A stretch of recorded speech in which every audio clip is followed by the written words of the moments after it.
Hey chat. I forgot that Voxy um is going to come on at noon today because I didn't write it in my schedule. And then I looked at my schedule and she wasn't there.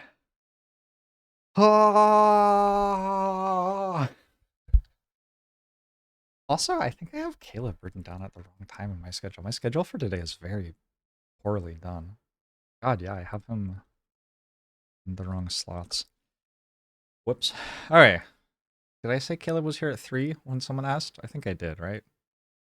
I knew when he was coming, but my thing that I wrote for myself is just wrong. Okay. Okay. Okay. Okay. Okay. Nap stream. I feel like I can probably try to be more sociable than that.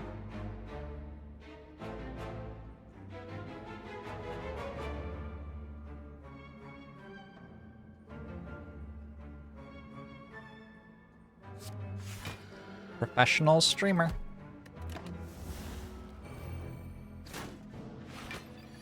Sounds like me.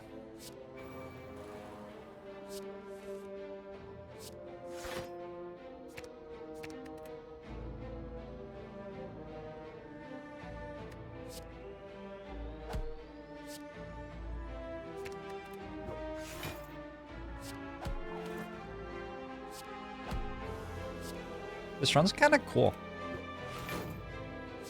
Actually. Lesson learned is kind of big here, I think. But getting defend upgrades in this deck is a really big help.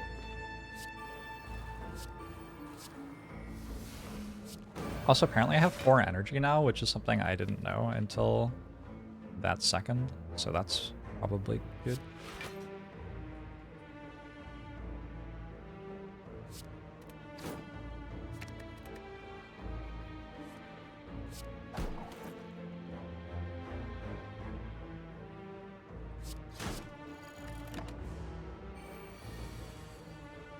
Also, I have a Master Reality. This one's a kind of hype. When was the last time you saw me with a Master Reality that I was using? I don't think I deliberately took Master Reality. I think it just kind of happened. I got it from Match and Keep. And it I didn't not click on the next card, but I wasn't really trying to get Master Reality. You know what? It's fine that I did. It's that indignation, so I can actually kill ManyJorbs maybe. Tiny chest is here. I think I don't open this one because it's small. We'll open this one. Decent chance it will be larger. And this is GG, thanks for 42 months. I should get Paul Wall on stream tomorrow. I will. You know what? I will.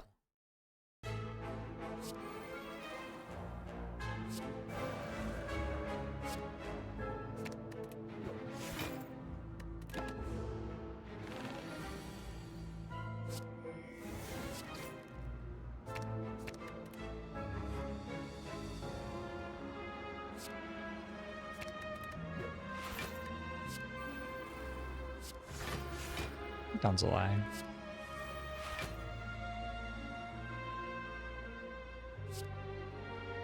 This is exciting. I haven't gotten to talk to Voxy in a while. What should we ask Voxy about?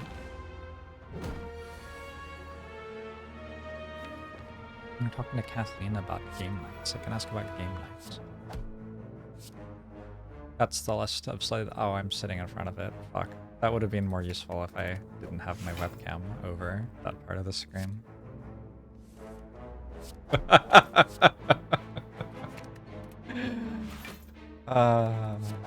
ECC and the Professor for a Marvel movie. Sounds like a Marvel movie. Valerian College. Is that what TCC is? I don't know what the other C is.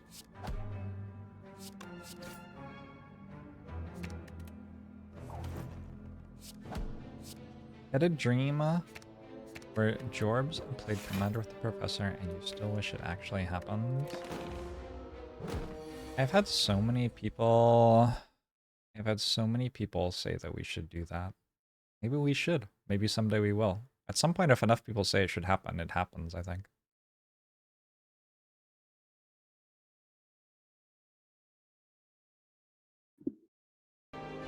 Hello? Foxy, Jorbs.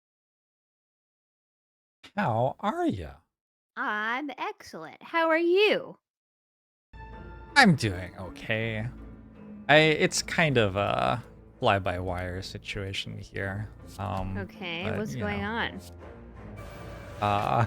I'm working way too hard. I have You know. yeah, I have scheduled myself a 70-hour work week for the end of the Jesus. year. Oh, wait. Can I cuss on anything? Yeah, you can. Okay, Jesus, fuck. 70 hours? I would not have invited you on my thing if you couldn't cuss. I don't know why other people do that. It's very brave. I could be PG, actually, if I Can you? need to be. Oh, okay. Yeah. Starting now.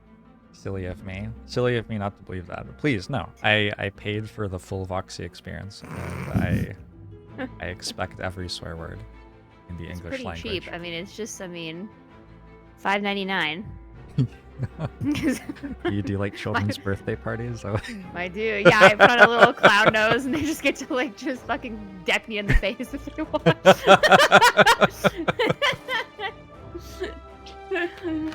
I have many. Wear many hats. Good to chat. Good to chat. How's everything going? I'm doing pretty well. Yeah. Are you slaying of the Spire? I am trying, kind of, to slay the Spire.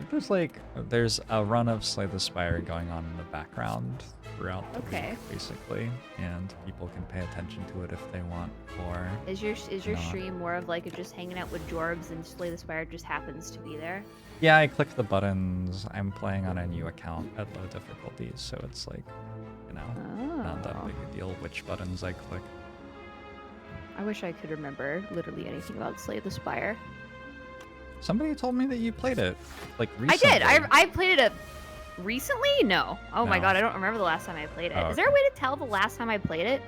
On, like, Twitch or something? On Steam, you can sort your games by the last time that you opened them. Let's see. I don't really play a whole lot of Steam games. Let me see. People are friend requesting me. Do you think I should accept Benjamin Wheeler's friend request or no? I think let him know that if he friend requests me as well, then you'll accept his friend request. Oh. But otherwise, okay. it's a no from so you want me to give you the hookup? Yeah. Oh, yeah, alright. I can do that. Let me see. Library. Game. Sort by. Holy shit. What the fuck? How do you do this? I can't figure this out. I'm too old for this, Jorbs. Yeah. Aren't we all?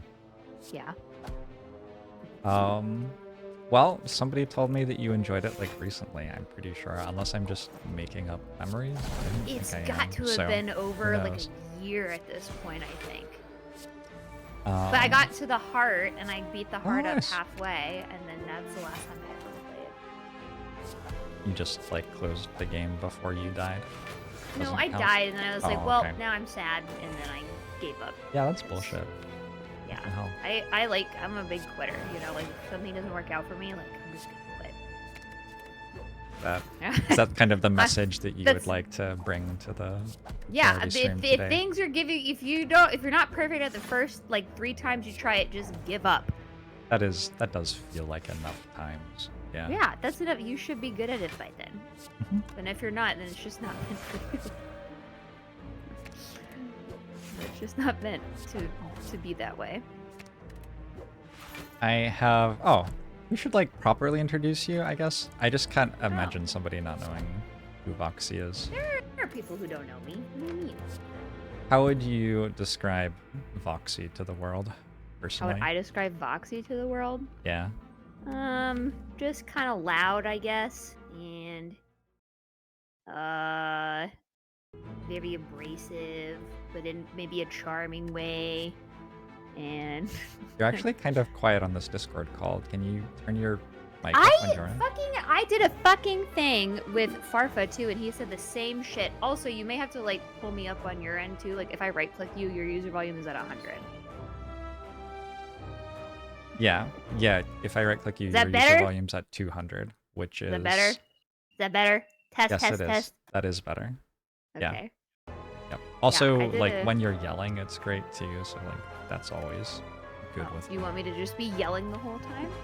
No, not really. Should I try to match your pace?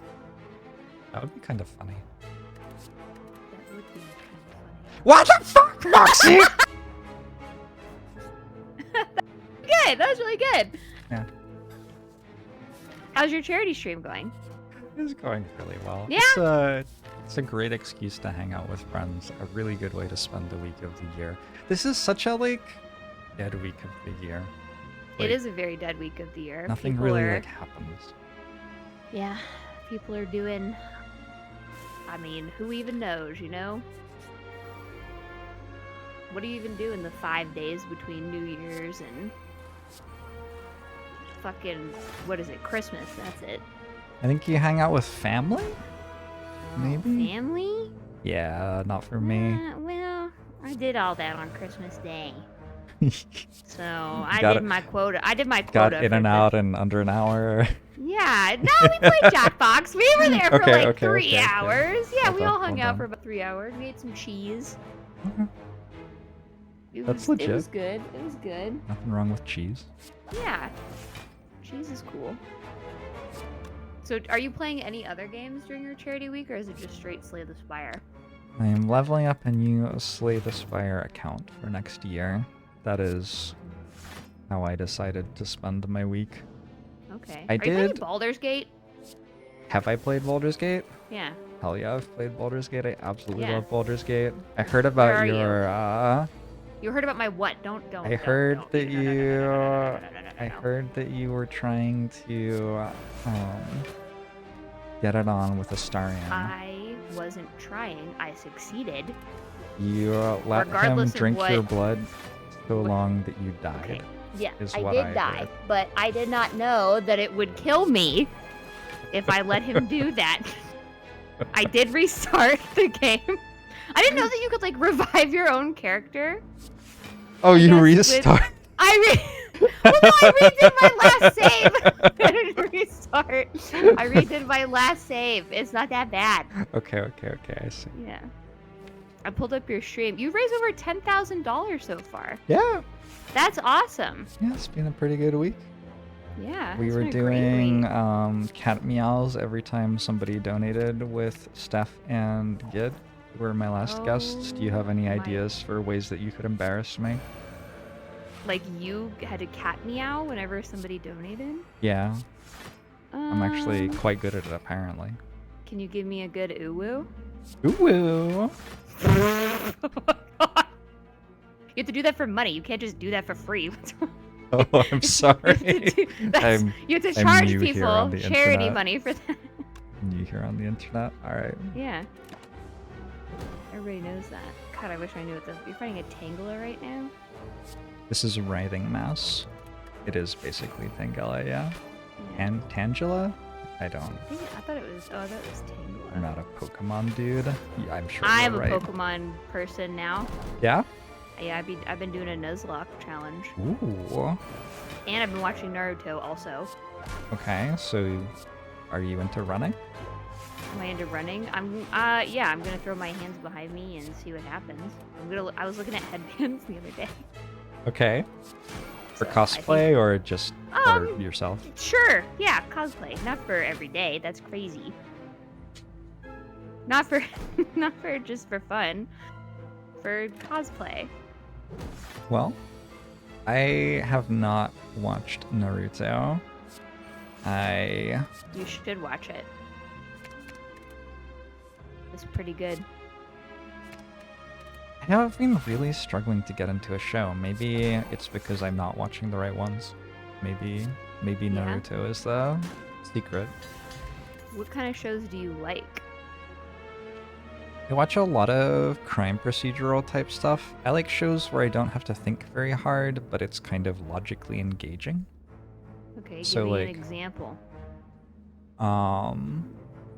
There was one on Netflix recently where there was time travel and someone had like invented time travel and gone back in time to make a cult that would make him rich and stuff. And so 4 detectives in 4 different times of history, but the same city, were all trying to work out what was going on. And it was like a time loop and stuff. That was pretty cool. Did it work? Did he get rich off of his cult? You are so quiet. Sorry, did it work? Did he get rich off of his cult? Is that what you usually do? You like ask for a media recommendation and then someone gives you one and then you immediately ask what the end is? Yeah, of course. I need to know the end of everything. I ask all the time. I'm like, tell me what happens right now. Do you want to spoil the end of Naruto for all of us? I don't know the end of it. I'm watching it for the first time in my life. Okay. I just met somebody named Itachi, and I met Lady Tsunade, and I think those are the only 2 new people I met in this season so far. Cool. But they're cool. I don't remember what this head does. It wakes up after like a couple of minutes. After 4 turns, it will hit me for a lot more damage. So you're watching Naruto. Watching Naruto, yeah. Are you like taking the week off from streaming or? No, I'll be back on Monday.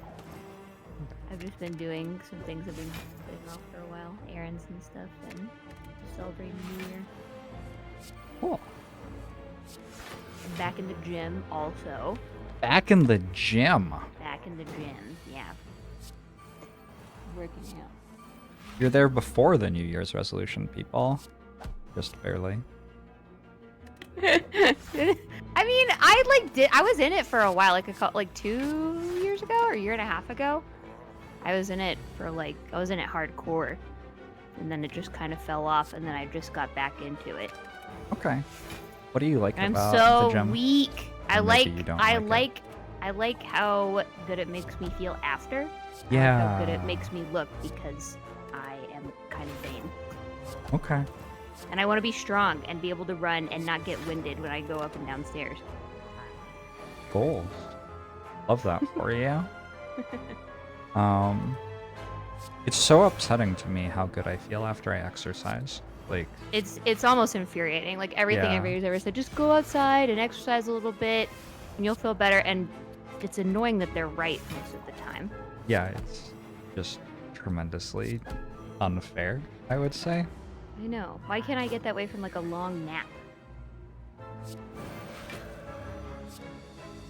Make things so much easier. Don't talk about naps right now. It's like... Why? It's too tempting. So I forgot that we had set this. I didn't write it down when we decided you were coming on, and so I had actually. I mean, it was kind of last minute. And then I was like, wait a second. Oh, you're gonna nap after this? Yeah, every night I do something where most people would, I think, sleep. I take like a 3-hour nap and then I lie awake staring at the ceiling thinking about like just completely random shit that I have no reason to think about for some reason. It's been great recently. How do you sleep at night? Like, how do I sleep at night? I sleep okay. All right. For the most part, I sleep okay. What's your secret? I never really had any issues sleeping. I sleep for about like 10 to 12 hours. Oh my god. If I'm like anxious about something, like if like I have a tournament the next day or like I don't know, like something is the next day that is like out of my normal everything, I will stay up like really late and I can't fall asleep. Mm-hmm. But I think on average, I think I get about like 8 hours. But I do sleep somewhere between 10 to 12 at times. So, I met you. Oh, you got mad at me for this once. I met you before the loading ready run thing. But I kind of met you at the loading ready run thing. I would call the loading ready run our first, like... Wait, what did I get mad at you about? that I had forgotten that we had met a different time. You didn't actually get mad. Oh. No, I did. I'm mad. Yeah. Yeah, that's... I mean, I didn't want to say it, but... No, it's fine. It's okay. It hurts a little bit, but I'll get over it. Have you gotten to hang out with the crew much since then? The lure peeps? No. Well, I mean, I hang out with some of them at the cons. Oh, that's cool. That's about it. You did game nights, Kathleen was saying? I did do game nights, yeah. Like at the cons, I did those. I was just in the Ixalan game night one. That was a lot of fun. With Prof. Have you met Prof? You've never met Prof, right? See, people always say that I should meet Prof. And that we'd get along. Prof. Everybody should meet Prof. Prof's great. I think you guys would get along too. We were just actually talking about that on the stream. What, but no, I have not met him. Someday. He doesn't live far from me. He's in he's Oregon in, or something, right? Oregon, Portland, yeah. He's going to the MagicCon coming up, which he never goes to stuff. So he's going to Chicago. Yeah, I am planning to go to Chicago next year. But holy shit, right, you said that you were going to go after. To Chicago yeah. in February. I don't know, maybe. Actually, I think I'm going to go for my birthday in April, because I have a friend who shares my birthday who is in Chicago, and it would be nice to do some dual celebration. April 21st. Right, yours is the day before mine. You want to come to Chicago for April as well? We can... My friend was talking about renting out a laser tag place overnight. Renting out a laser tag place? Yeah. For your birthday? I think for his birthday, but I would For his be birthday, allowed to but come we would tag on to it because our birthdays are also close. Yeah, I think anyone whose birthday is in April is just invited. Yeah, April birthdays. I've got so much stuff going on. I think. Well, not even that much. I'm going to LA in a couple of days. Yeah. Yeah, you know that. It's gonna be fun. And then I'm gonna go to Disney and then Chicago.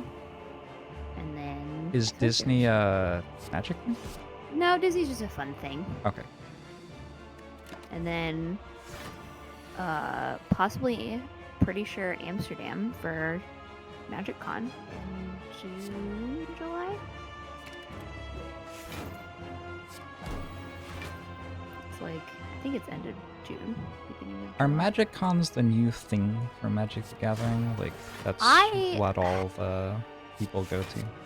I like them. This past year was the first time they tried them out. They did 4 of them. This year there's only 3. They're doing, obviously the Vegas one I think is always going to be happening, which is like the end of the year, and then they pick a different, like a Europe place and then another place in the States in the beginning. But they're really cool. They have like the game nights live and all the different events. If you ever go, or if any of you listening are ever going, there's one thing that you absolutely have to do, and it's called Gavin's Unknown Event. And they sell out like fucking immediately. But if you can get in, you should definitely do it. You don't even know what's going to happen. That's the coolest part about it. Like you pay to do it, and he always picks a different charity whenever he sets it up. And I think some of the proceeds go to it, if not all. And it's just really cool. He takes a lot of pride in it, and it's just a neat thing. And they have like the Planeswalkers. They hire cosplayers, and they will like walk around and cosplay. They have like little cosplay habitats. What else is cool about MagicCon? And you just play a fuck ton of Magic, really. That I think is a key difference between you and I, which makes Magic events a lot more appealing to you. Oh, because you don't play Magic. That's the key difference, is you don't play Magic. Yeah, it makes them somewhat less appealing. Yeah. It's always weird because I'll like go to hang out with friends or something, but my friends are busy, so I'm just kind of like, well, here. Yeah. We did meet before Now I remember. I was like, I know we had, but I couldn't remember. I can't believe you forgot that. Wait, no, I am mad that you didn't remember that. Jorbs, you fuck. See, this is the conversation that we had. Oh my god, yeah. I can't believe you forgot. I can't believe I forgot that. I can't believe it. Jorbs just comes into Command Fest and he's like, oh, I've never played Magic before and I'm scared and I'm just a little guy. Please don't hurt me. And then kills all of us with like 27 Craterhoof Behemoths somehow. He's like, oh, I don't even know how I did that. Me. I'm just a little guy. I don't know what you're talking about. Oh, okay. Yeah. I'm actually, that was my first time ever playing Commander. Oh, well, I'm glad that's how that went, I guess. That's not true. Oh, are you lying again? This is the thing you do, I guess. You're just a continuous liar. Okay. I played a limited version of Commander with people one time. So there were sets which you drafted to build a Commander deck. Oh, yeah. Did you do that also at the Command Fest? Because that was around the time. It was probably after. Must have been after. I go to Victoria to hang out with Serge sometimes, and we play Magic while I'm there. So I think it was earlier this year, in the summer. Really? Anyway, yeah. So that was after. So that was my first game of Commander I had ever played. The game that I played with you, and I killed everyone on turn 6 with 12 Craterhoof Behemoths or something. I don't even know how you did that. That card was not in my deck. I used bribery to get it from somebody else. That's what it was. And I'm afraid to play Commander again because I don't want to kill everybody. That's not. Go out retire victorious. There's blood on my hands. That's what I really feel. Oh yeah, when I see you, it's on fucking sight. It's on sight.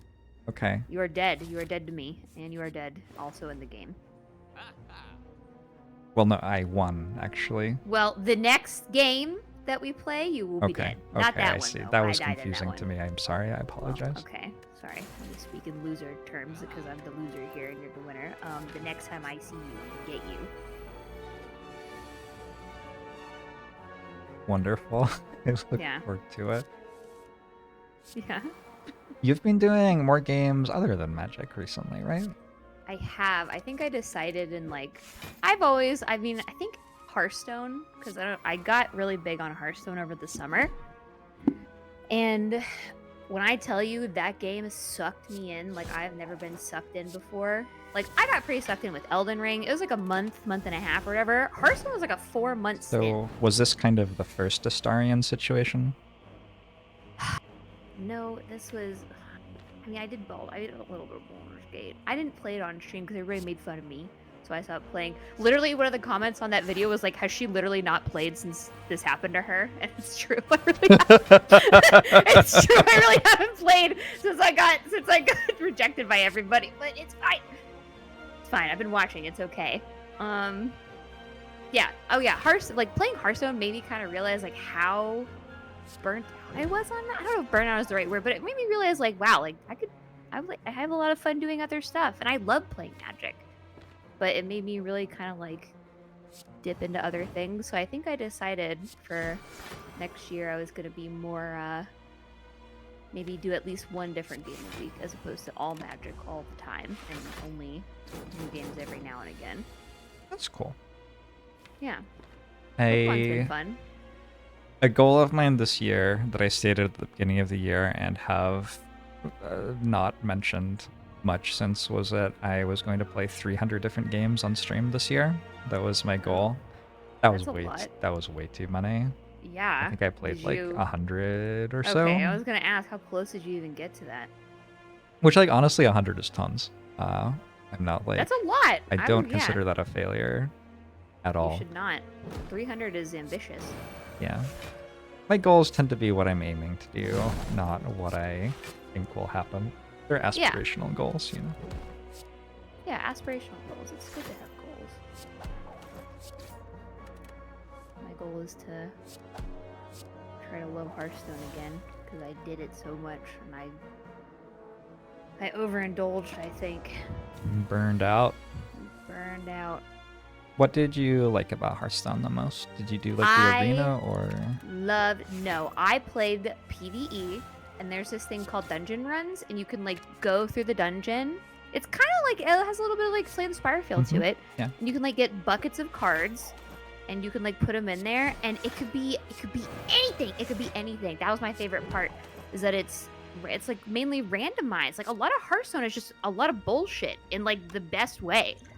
Like it's so, there's no rhyme or reason. A lot of the time, and I love that. I love that it could be anything. That's why I'm playing Pokemon Nuzlocke randomized, because I like the fact that it could be literally anything. Esther, I've looked it up and I have played 106 games this year on stream. That's a lot. It's not bad. That's not counting all of them, actually, because I played Bomba earlier today. You want to see something that will really, really upset you? Do I want to see something that will really upset me? Yeah. I mean, normally no, but think now this I want would to know. upset you. I cannot imagine you not being upset by this. You can't imagine me not being upset. Oh, yeah, show me. I'm ready. Okay. So, just gonna reset to the start. Have you ever played Minesweeper? Minesweeper? Yeah. I don't really understand it, but... So this is a Minesweeper board, right? Okay. But instead of you just like playing Minesweeper, you see how it says like this has 1 by it and there's a bomb here. So this cell has to be 0. Okay. So you double click on this and you make a rule. Anytime there's a cell that has to have 0, you sweep it. Boom, that rule is done. This 2 has 2 bombs by it, so these 2 cells have to be 0. So you click on this every time there are 2 cells that have to be 0, you sweep them. Done. This is a 1 cell that has to have a bomb in it. Done. This is a 2 cell that has to have 2 bombs in it. Done. So this is going to auto-resolve, because this will turn into 1 cell which has to have a bomb in it, and we already made a rule for that. Okay. So now we're doing another puzzle. We did the first puzzle. This is 4 cells that have to have a bomb in them. Done. I should slow down the speed. This is 3 cells that kind of have a bomb in them. Done. So you program it over time, and then the game solves the Minesweeper for you. But it just keeps getting more and more and more and more and more complicated. And so you need more and more and more rules. And slowly, you get to a point where, like, it's just absolutely breaking your brain.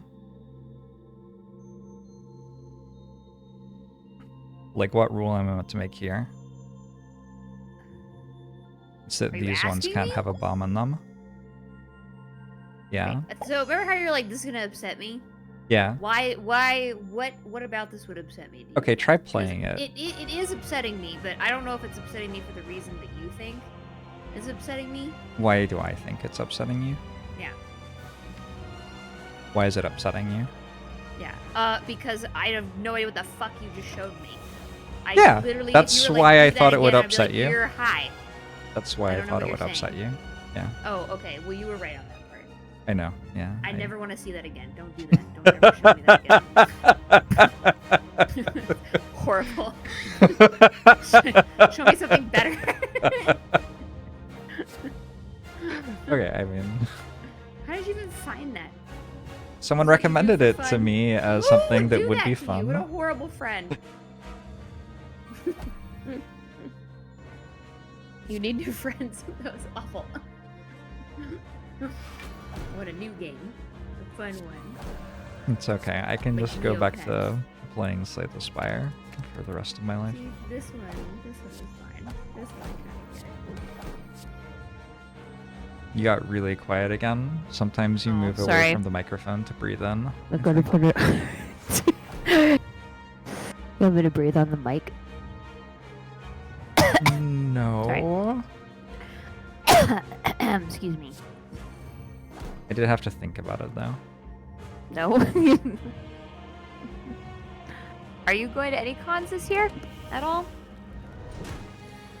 I do not currently have plans to go to a con. Maybe I should make plans to go to a con.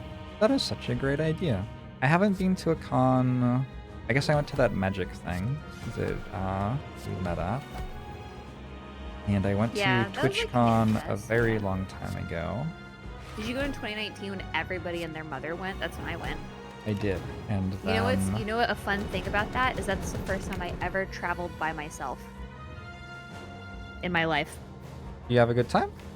I had an amazing time. It was awesome. It was super fun. Do you like horror or no? It's like fine.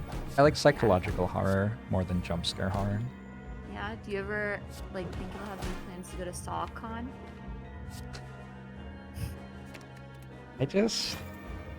I can't. I've been looking for an eye lady to date and go to things like that. I'm all sure she year. Can take you to SawCon. Do you SawCon often?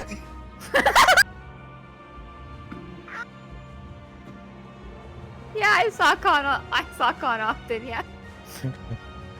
Yeah. Well, I mean, if you enjoy it, maybe I should try it.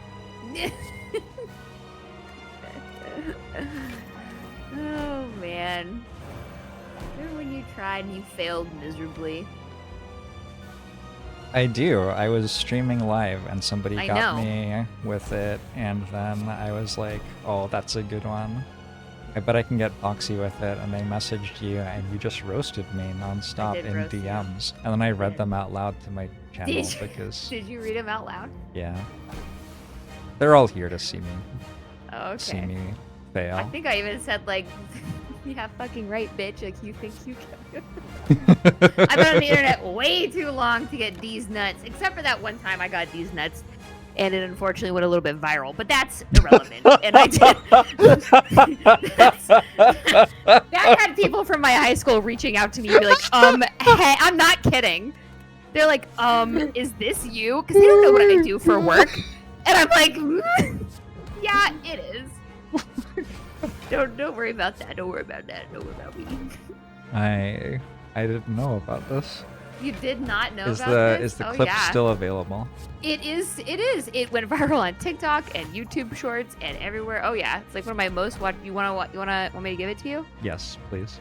It's like a minute. It's literally a minute long. I think it's no more than a minute. That's significant setup. I know. Sort of joke. Oh, you don't even know. Here, I'm gonna put it in your. You want to put it in your Twitch chat? Sure. Yeah. Why not let everyone see it? There you go. Enjoy.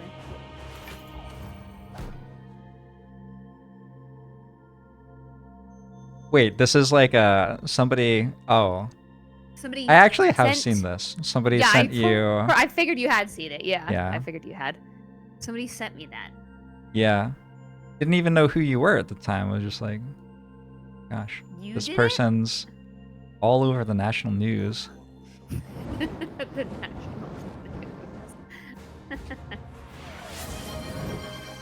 No, I don't know. Why do I know who you are? Oh, you're on F2K together. Pause. What did you just fucking... Why do I know who you are? Yeah, we were on F2K together. Yes, I wasn't... It wasn't like a burn. I just... We go far back, Jorbs. We were on the same esports team. Yeah, and that's... The same... I feel like... F2Kers stay together. Well... Thanks for the $50 donation to support Free2Luv and Ghost Ball. Oh, thank you for the $50 to support charity. Yeah. Oh, Ghost! Hey, Ghost! Yeah, I had forgotten about that somehow. I don't know. I try to put that out of my mind. I try to wipe that entire time out of here. That is a great idea. Aspirational. Yeah. I do not like... I think about all the shit that I, like, did and fell for when I first started streaming. Ugh. So dumb.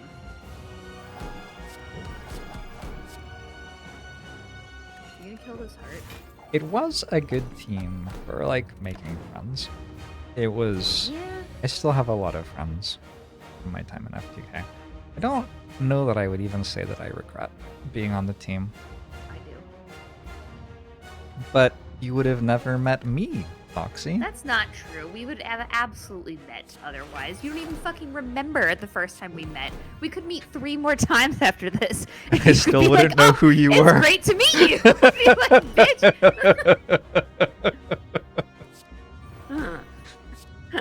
Okay, that's fair. Yeah.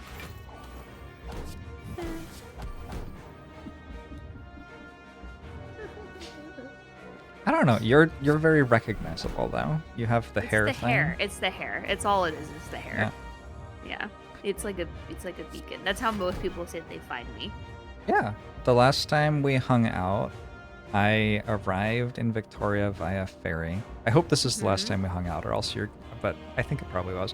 I arrived in Victoria via ferry, and I was like, oh, I'm like royalty or something. All the peasant content creators standing on the dock waiting to welcome me and drive me around. And drive me around Victoria. Oh ho ho! I like was walking in with my wheelie suitcase with my pinky extended. And noticed Surge, gave him a hug, and you were like talking to random people who had recognized you because of your hair. Yep. Oh yeah, that was like, I think actually that was the second time I ever got recognized outside of like a nerdy setting. But now it's happening a lot more. I feel like Victoria might be a nerdy setting. You think like all in general Victoria is? Yeah. That's kind of the vibe that I get. Yeah. But I mean, I'm not trying to take anything away from you. I was just trying to roast Victoria, honestly. No, it's okay. It's fine. I've already roasted like 10 times. Yeah. That's cool. I didn't realize that was the second time you had gotten recognized. I'm not surprised it is happening more. You have been immensely successful and entertaining. Go back to his roast. You got really quiet again. What are you doing? Go back to... I'm not doing anything. I'm watching you play. I'm watching my streamer play his game. Start micro-sleeping? No. I'm getting distracted watching you beat up the heart. You have 124 left. Do it. Do it. Do it. Sit it. Streamer. Go, streamer, go. Streamer. Play game. Play game. Stop talking to the guest. Do you ever have people come into your chat and be like, stop talking so much, just play the game? Oh my god. I have had that before. It is not a common one. It is not It's not a common one for me either, but it's pretty funny when it happens. I'm like, oh, I'll just shut the fuck up. Sorry. My bad. Excuse me. Combo was open that entire time. Sorry about that. The hell is... What is this? It's the Vic... Oh, sorry. I wouldn't know anything about this. Sorry, this is the screen you get when you win. Oh. Wow. Whoa. Is this Illuminati? What is this? Other than Hearthstone and fun cons, is there anything that stands out to you this year, or something you're really happy about? I like how much time I made to like hang out with friends and stuff this year.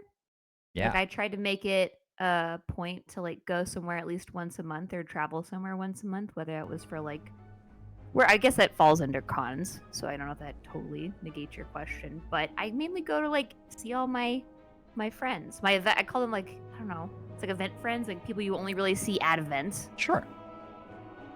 And that's a lot of fun. I like that. What's your thing you're most proud of this year? I did a lot of work on myself and got to a different place from where I was at the start of the year. And one of the frustrating things about working on yourself is it's never finished, is it? It's not. But I can definitely look at the year and recognize, like, oh yeah, like I made some big improvements in a lot of different ways. I like that. I'm gonna steal that answer. I like that too. Now I just thought about where I was at the beginning of last year, where I am now, and it's a complete 180. Awesome, yeah. Yeah. I tried to just do more this year, like expand my horizons. I also had a plan to travel every month and did not. But I I had the spirit of it, which I think is important.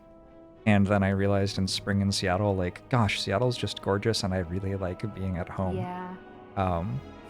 Which was important, you know? You try traveling, and then you realize, like, it's great, but also it's really nice to sit in bed with your cats. Yeah.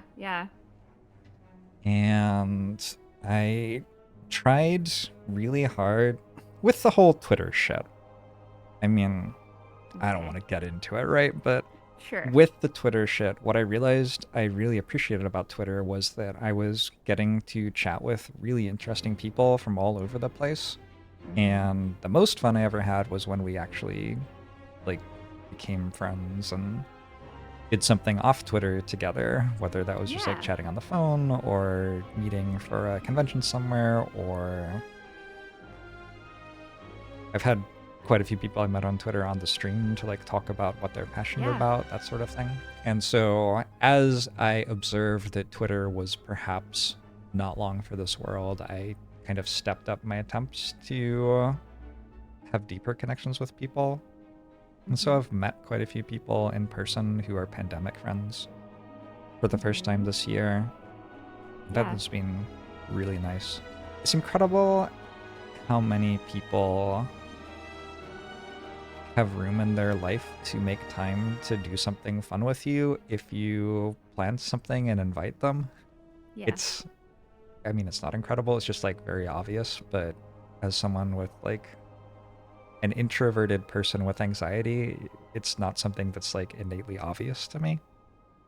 So like this week, for example, I just kind of wanted to hang out with friends and do something good for the week, and I messaged a few people and figured I'd get like, it's a holiday week, I'm not paying people, etc. I figured I'd get like a 10% response rate, maybe. Yeah, $5.99. Yeah. And like I think like 90% of the people I messaged like wanted to come on, and a lot of people actually like made time for this. Like they had plans and then they were like, I can shift stuff around. So that has just been completely wild. Yeah, I mean, you're good people. You got good people. You got good people in your life, and I mean, people make time for things they want to make time for if they can, right? Yeah, of course. Yeah. I have never felt offended when someone hasn't had time for me. Me either. I'm the same way. But I'm just constantly overwhelmed and grateful when people do have time for me, which happens a lot. I was talking to Binks earlier this week. Do you know Binks? I do not. I don't think. Like you'll find out about Binks. Binks has been coming up in the Marvel Snap community. Okay. New strategy gaming content creator. Pretty chill guy. He's got that fire. That new content creator fire and excitement. Content creator fire? And I just tweeted like, hey, I'm going to do a charity week, and if you know me on Twitter, shoot me a DM. I would love to have you on the channel to chat about stuff. And he did not know me on Twitter, and he messaged me anyway, and I was like, hey, the charity looks good. I'd love to just come on and chat with you. And I was like, okay. Twitter's kind of fun because it's like kind of like a person's resume. If you look at their tweets, you can kind of get a sense for like what sort of person they are. Oh, don't say that. What's important to them. Don't say that. Don't say that. Foxy, you're lovely. I have to stop tweeting every inner thought I've ever had. Also, my Twitter likes are kind of fucked up, but that's a different story for another time. Okay. You should be able to keep those private. Yeah, those are not private. They're not. They should be. Those are for me. Interesting. But no, I agree with you. Like, it is kind of like a resume. Twitter is. It's my platform that I think use. It is the one I use the most. 100%. Yeah. So I was like, sure, come on, let's chat about some charity and some content creation and stuff. And he was just like really appreciative of me for making time, and like I'm always that appreciative, but it gave me a renewed sense of how incredible it is that I get to talk to so many different people who are so incredible in such unique ways. Yeah. that's kind of the sense that I get every time I meet somebody who makes content for a living. Like, there's always something about them that is just incredible. Yeah. That's why people tune in to watch them instead of Netflix or whatever. And I am incredibly grateful for that. That has been so many good memories this year. Yeah. I mean, you stream a lot. Do you also feel like you're... I mean, I guess I'm asking you this in front of them, so I guess you can, you know, lie to me. But do you also feel like your chat is like, I don't know, like the best thing ever in your life? I don't know how else to word it. Like, do you hate them? Tell me. I won't tell. You hate them so much. I always tell mine, like, it's like you guys are the best, like, constant in my life, right? Uh-huh. They have been for, I don't know how it is for you when it comes to sure. and everything. You want to like ask me a question and then just talk about yourself for a while? Like, yeah, I like my chat a lot. My chat is wonderful. You love them? I have worked really hard for that to be the case for me. Yeah. My channel, thank you.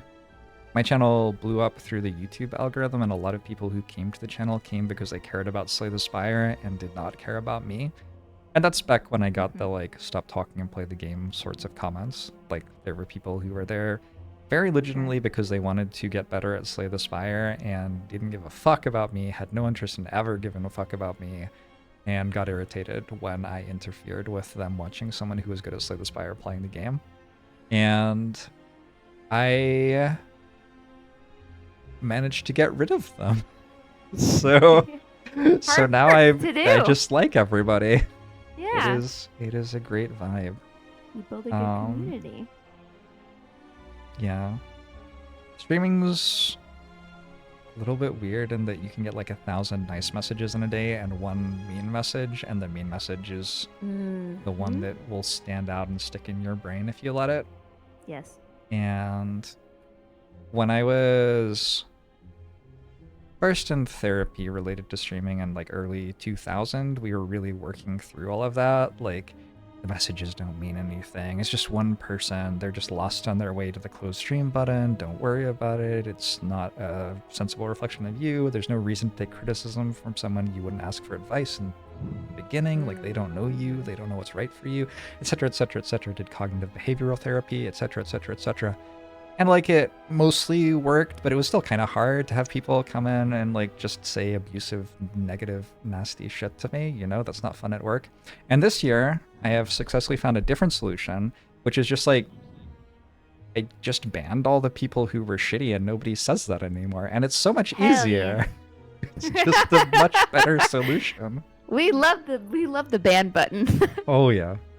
They just implemented a thing where I think it's, or they're working on it, where if you do get banned, like, you actually also cannot watch the stream, too. Yeah, it's an opt-in in your settings as a streamer. I was like, hell yeah, that's great. Mm-hmm. It's a very good addition. Yeah. I don't even really, like, get to ban people anymore because everyone's really nice. So it's... How often would you say you ban people in stream? My mods usually get there first. My mods have an itchier trigger finger than I do. Yeah. And maybe like one a week max. Okay, that's really good. Yeah. Yeah, it's pretty chill here. Yeah. You have a chill vibe. Thank you. I will accept the compliment. Are you gonna hang out with me in LA? We're both gonna be in LA at the same time. Of course. Sweet. Absolutely, yeah. All right, cool. I'm really looking forward to that. And Amy. Me too. And Amy, and you will get to meet my girlfriend, which is super cool. She's really sweet. I think you'll like her. I'm sure everybody likes her. Yeah. Hell yeah. That's a thing to look forward to. I have... Yeah, we got a couple more days. Here's something that I irrationally hate. Okay, I really don't like calendars. I think that they display information in a way that's actively bad. Because, first off, it's not like a top to bottom list, so it's like really confusing when you're looking at a calendar, like what day are we on right now? And then like something is to the right and down. Oh, is that you before hate the the other visual thing? way Yes, calendars yes, look? yes. Oh, I thought you just meant like you hate having a schedule, like you hate. No, the exact opposite of that. I love having a schedule in order. Oh. And so I like have a Discord for myself where I just have threads for all of the things that I'm looking forward to, and it's just like the date and the title of the thing. And if I need to have like information about it. Oh, so you put something that you're looking forward to in the thing. Yeah. And I have like threads. So I have like 8 of them right now in the future. And I can like glance at that in a second and instantly I have like, oh, these are all these things that I'm looking forward to that are going to be really sweet. And if I want to, I can click in and add details to them and think about them and stuff like that. And it's so much better for me as an organizational strategy than a calendar. I used to try to use a calendar and it was just like if I'm doing something in April, I can't even see it. It's not even on the page. But it might be the thing I'm looking forward to most. Anyway, this was my rant about hating calendars. That's all.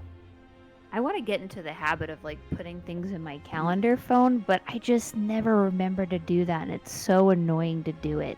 Mm-hmm. Absolutely. But I need to. How do you remember? I don't remember. Yeah. I don't. Thank you for showing up today. I appreciate it. Yeah, I mean, I remembered this. Did you? Mm-mm.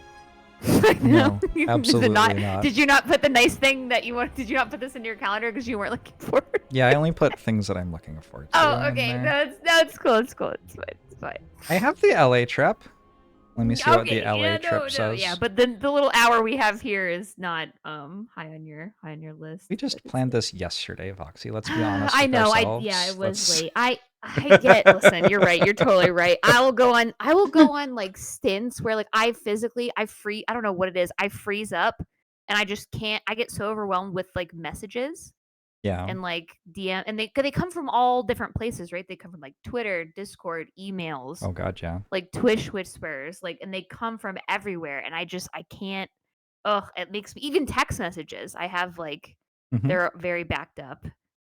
I many notifications. Never read Twitch messages. Pay somebody else to read my email. What? You pay my someone to read phone your email? is only for my family and real life friends. I don't like talk to anybody else through my phone. Yeah, I have what's called a manager, and she goes through my work email. And oh wait, yeah, you told me about this. Yeah, responds to sponsor requests and leaves the nice messages for me. So when I go in my email, it's just like 3 nice messages, and everything else it's like, you know, like the spam mail adjacent stuff. All that stuff's already gone. That's nice. How did Voxy weasel her way onto the stream? Who said Asks that? Great God Ohm. Great God. Damn it. Voxy is welcome to come on the stream whenever she wants because she's great. Yeah. And Jorbs will remember it. Oh, someone gifted me a sub. Yeah.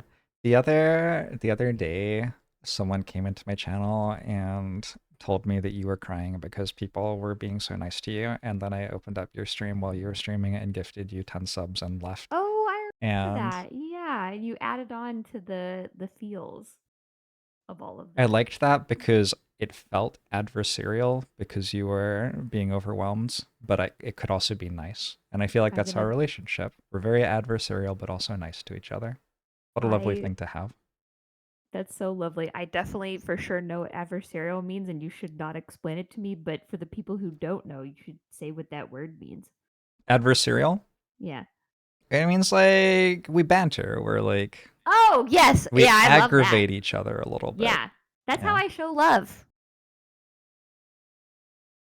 And you've talked to your therapist about that, right? No, I don't get is that No, it's normal, right? That's normal. To bully people you love, right? Wait, stop. Wait, now you're making me concerned. It's like cuteness. Do you have cuteness aggression?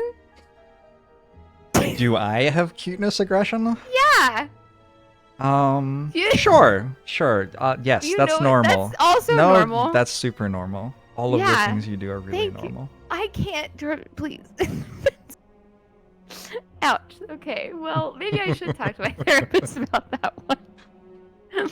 I personally think it is fine and endearing, and I don't think that there's any problem with it. Thanks, you fucking nerd. Yeah, you're welcome. Yeah. I gotta go because I have another guest on in 10 minutes. All right, I gotta go as well. Real quick, what's your chat's obsession with cat girls?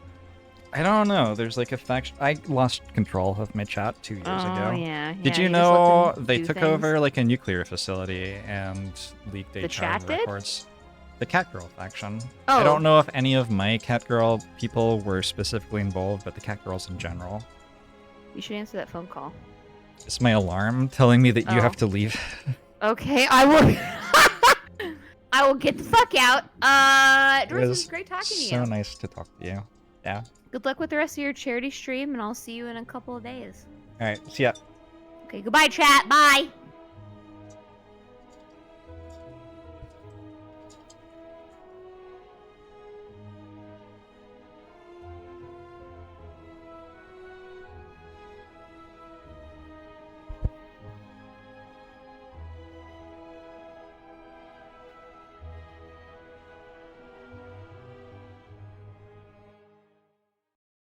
Talking to Voxy is such a treat.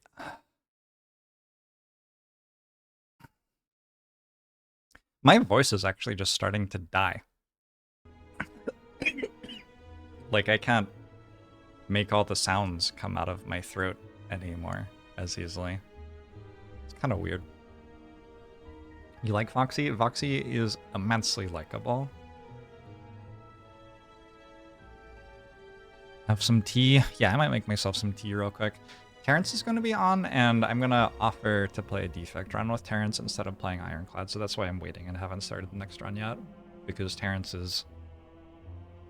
I mean, I don't know where Terrence is at with defect right now, but Terrence certainly is an incredibly good defect player.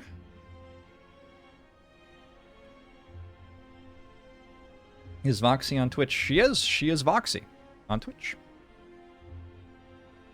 I'll be right back.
Rich chat. Hello.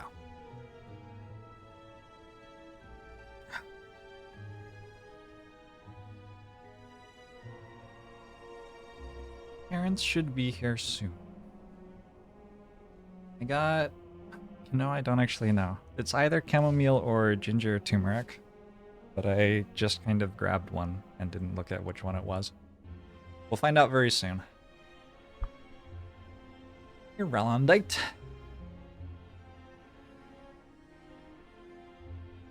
This is now a Bomba stream. Did we already do this one? I think we already did this one. Yeah, we did this when I was showing it off the first time. I didn't get as far showing Voxy yet because I figured she had already gotten upset. A doesn't equal A. Wait. Oh, the other one. If that's 0, then no. Undo. Yeah, we cleared this one. As many of them as possible. And here, none of this can possibly be real. How does the UI work? Hey Terrence, awesome, see you soon. How does the UI work? Well, some of it's not even unlocked yet. But this means that there is one bomb in this set of cells. That's because of this clue. You double click on it, you begin to construct a rule for it. And, I mean, there's no rule I actually want for it, so I'm not going to do that. But if I double click on this one and this one, and now I'm making a rule for these two. This says that there's this 3 set, which has 2 that doesn't overlap, and then 2 that overlap. Like, this is basically a Venn diagram, right? It's describing what the sets are. So I know there are 2 bombs in here, which means there has to be at least 1 bomb in here, because that's the rest of the set. Which means that as long, like, for no matter what there is there, this is always going to be clear. And then you put the action in the lower right. So the action is clearing. I don't know what hidden is. This is the Minesweeper rule thing that one of the guests mentioned. Indeed.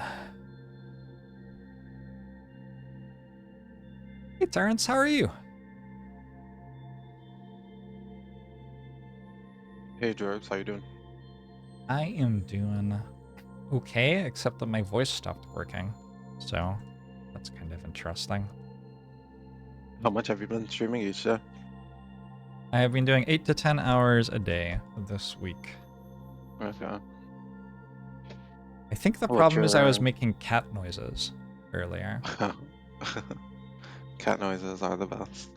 My cat might be making cat noises soon. Have you always had a cat? Yep. Huh. Are you... Would you like to play a defect run together? Sure, yeah, we can. I am up to Ironclad in the rotation, but I thought defect would be more interesting for you, maybe.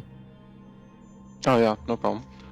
Interesting fact about me and defect for this year is that I have not lost a run this year. I've only played like 4, but...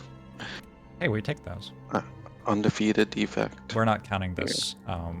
Yeah. This is me playing the run, not you. So Terrence is another Slay the Spire legend. Multiple world record holder in this game.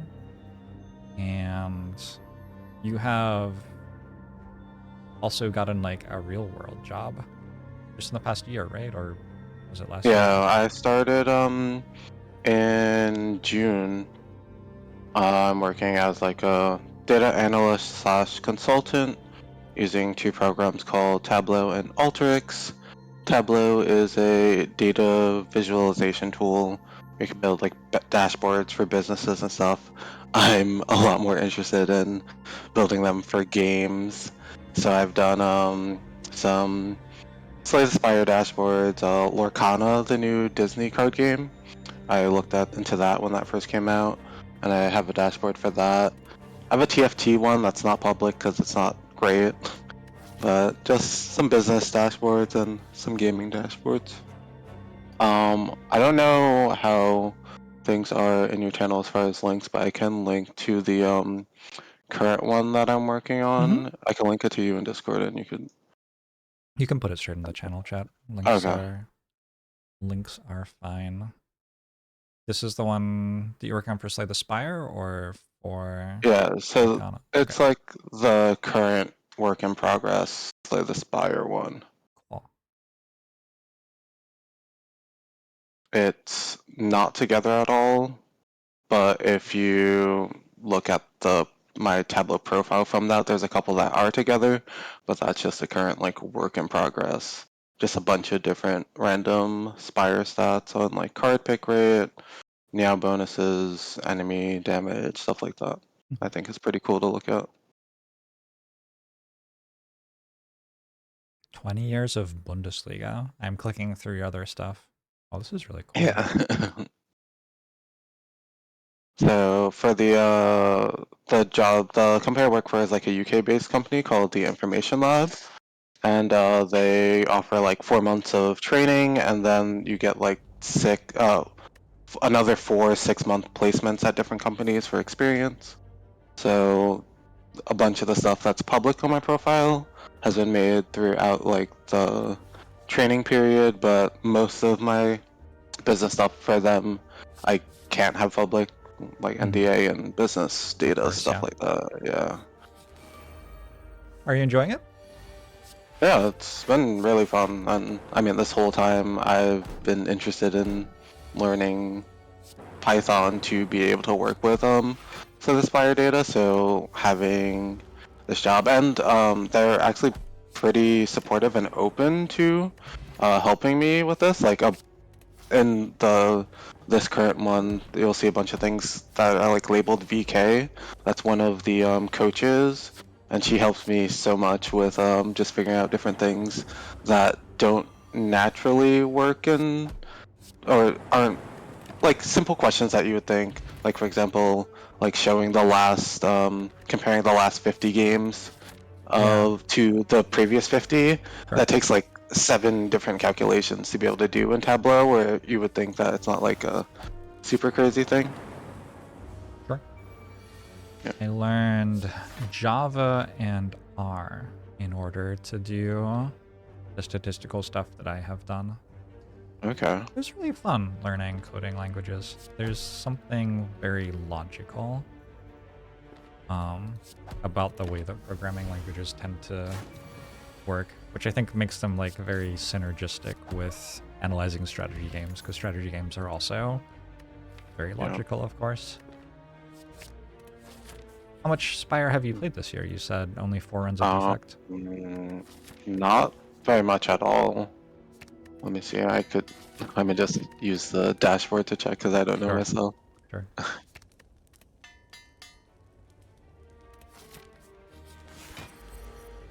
But I'd say probably like under 20.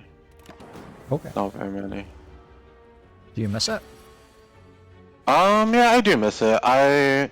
Throughout like the 4 months of training, I had expected to be able to play a bit more, but like I'm not really a morning person myself, so like waking up and like traveling into work at like 9 and getting back at like 6:30-ish. Yeah. I didn't have like the energy to play the like, I like to play like the 2 to 3 hour runs.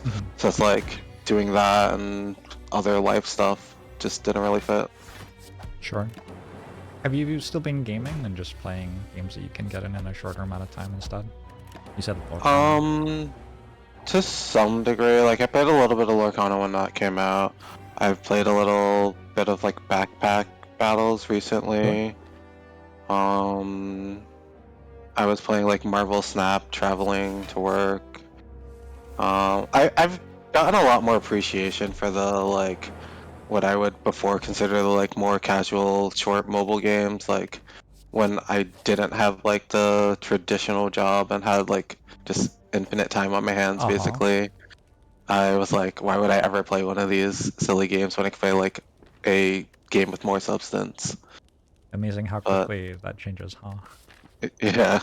I've been playing a lot of chess on the bus because I am taking buses more often recently, and Okay. yeah, I have a lot of appreciation for something that can hold my attention for like 5 to 10 minutes, but doesn't ever demand more than that for me. I think like the fact that it never needs more than that is a really big deal. Because in Slay the Spire, like even if I try to play a run in an hour, sometimes it takes 2 because the deck's just complicated, or even like the deck's just slow. Like you just have to click a lot of cards to win with whatever strategy you end up in.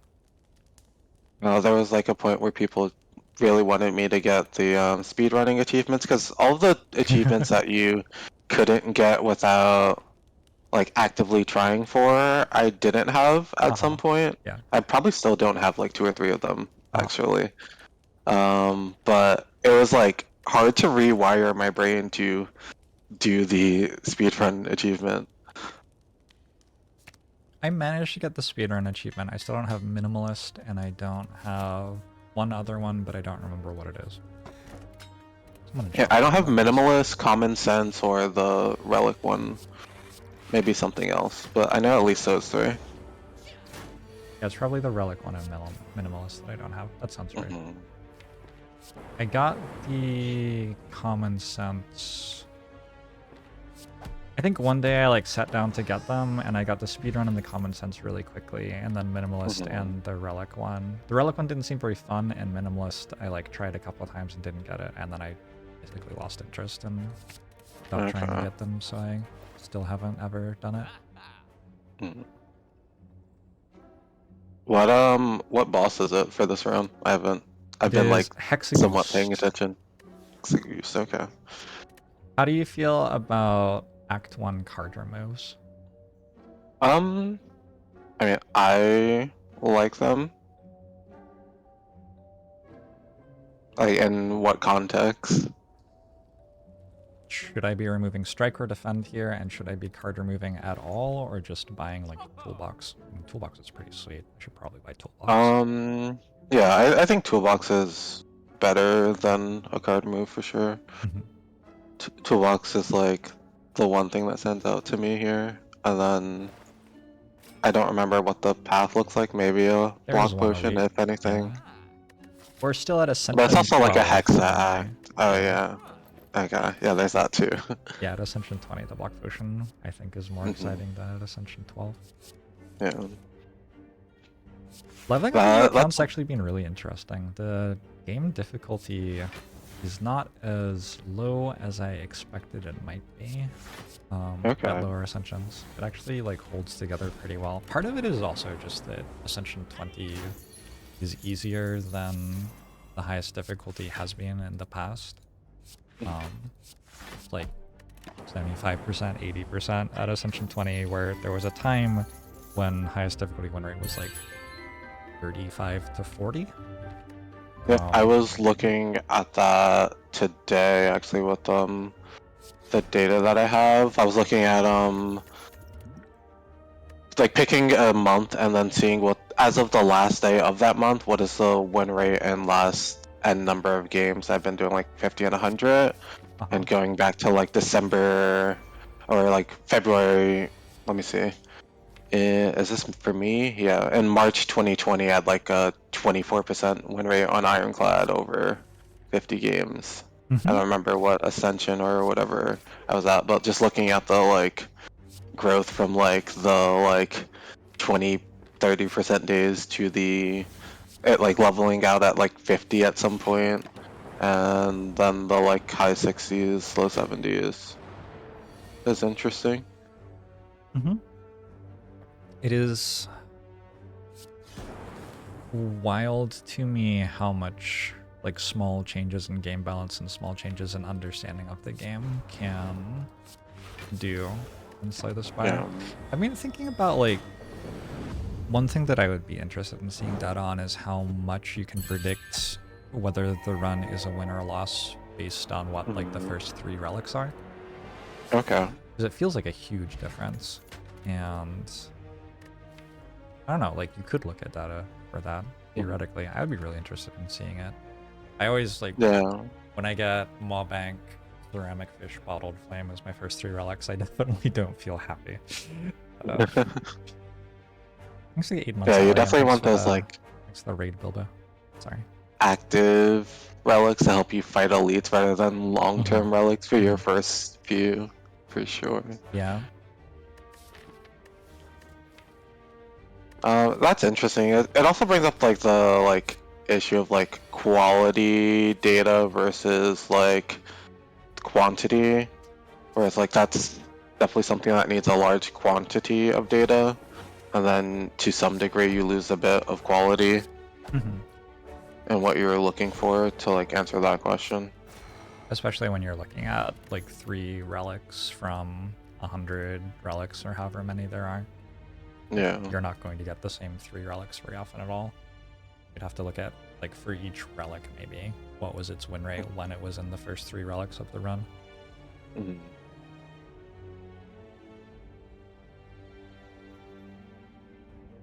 Because something that I find myself wondering about with Slay the Spire, it's not a PvP game where the average player's winner is 50%, right? It's asymmetrical, so in theory, your win rate could be anywhere between 0 and 100. Yep. And something that I've never felt that confident in is like working out how much agency there is to make your win rate drastically different.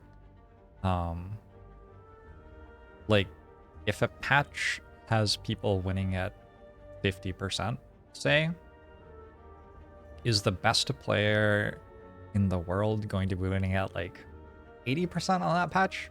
I've never seen that happen.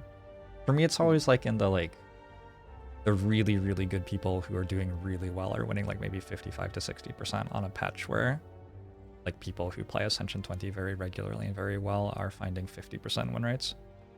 Yeah. Which implies that like your strategy doesn't actually win or lose the run that often. That's only 5 or 10 runs out of 100. Which I think you're focusing a lot in on like the top 0.00 whatever 1% sure. of players at that point. That is very true. And like that that devalues all the strategy that it takes to be that top 0.00 whatever percent player compared to like the average win rate being like in the like 10% ish from whatever data. I think that was like pre 2.2 data, but I think it was around like 10% ish for the mass data dump that Megacrit did. I'm thinking about it mostly in the context of myself as I'm trying out different things and seeing if they win more or less. Like, what change can I reasonably expect? Because if I try something out for like I played basically like 400 runs where I was playing Act 1 incredibly aggressively and like fighting more elites than I should be and card removing more often than I should be to try to set myself up for really strong late game combo deck sort of situations. And I knew that I was making mistakes. Like, I knew that I was wrong, but I wanted to see how my late game strategy would change by doing that.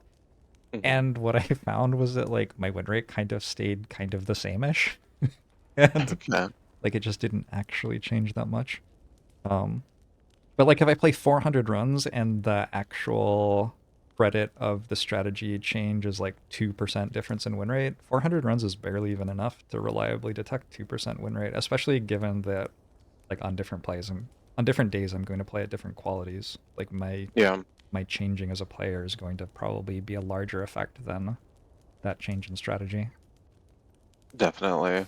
Like I mean, you've seen the clip where I like was like fighting Awaken 1 for like a half hour and then forgot to block once I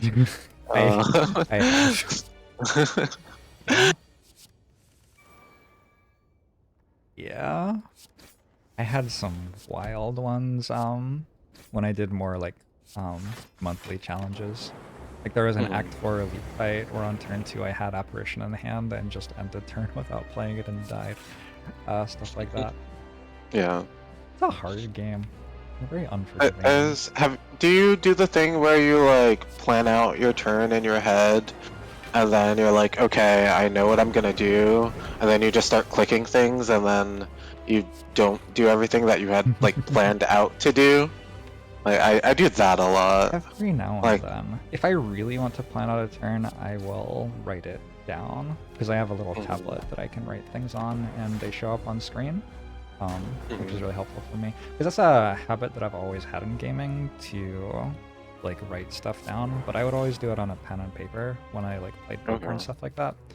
And so in streaming, I wanted to be able to do it, but for me, opening up a spreadsheet, it's like my thoughts weren't coming out properly or something. It's kind of hard to describe, but it didn't quite feel right. And so I got the tablet, and that feels sweet to me now. Okay.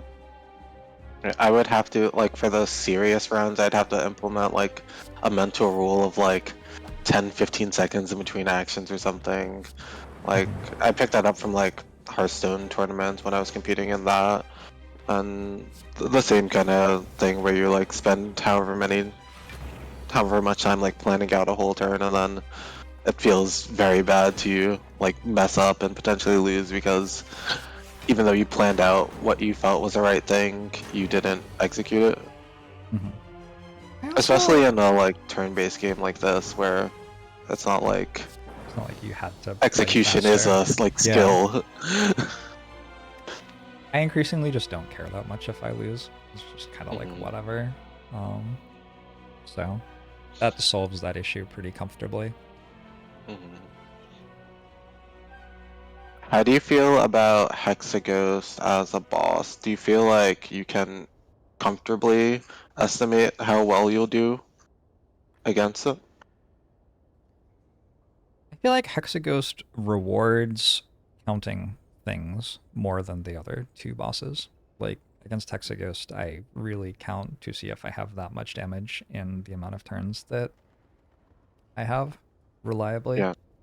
Whereas against, like, Guardian, there isn't such a set time limit, and against Slime Boss, there's so much variance from the slimes that you get, at least Ascension 20, you get 5, that I find it's... like, I can't cut corners as much against Slime Boss. So against Slime Boss, I'm more solving it by, like, making sure that I have a fire potion, maybe, so that if I do get the bad variance, I can use a fire potion and win anyway. Or I will massively over-prepare against Slime Boss. But against Hexaghost, it very much feels like I just have to count, and there isn't usually that much variance in how much damage an Act 1 deck deals over the course of a Hexaghost fight before it dies. Like a little bit. Like, when do I draw Defragment? When do I draw Doom and Gloom? Do I hit dual cast on Doom and Gloom? Yeah. But it's like, it's not that huge, and I have a Gambler's Brew. I always feel like Hexaghost is the one that, like, I can estimate reasonably well, but I don't feel completely confident in my estimation. I'm like, yeah, I'll use a, like, potion I might not have to use or something like that. More often in, like, Hexaghost than in Slime or Guardian. I do think a nice thing about Hexaghost potions is I feel like the potions against Hexaghost are usually a lot better against Hexaghost than anything else anyway. It's like Liquid Bronze or like Cultist Potion or like maybe a Strength Potion, but it doesn't feel that bad to use those to get through a boss fight. Because they aren't that big a deal against the start of Act 2. Yeah, I don't know. Potions are weird. Potions are a very complicated mechanic. I know that I feel like there was a like, I guess, move of how to switch in how people felt about nuclear battery at some point this year, where I think when it first was introduced, I was like, it's like, okay, whatever, but it's such a good boss relic for Defect. Yeah, I think it is incredibly, incredibly, incredibly good. I also think Compile Driver is maybe Defect's best common, so that certainly influences the evaluation.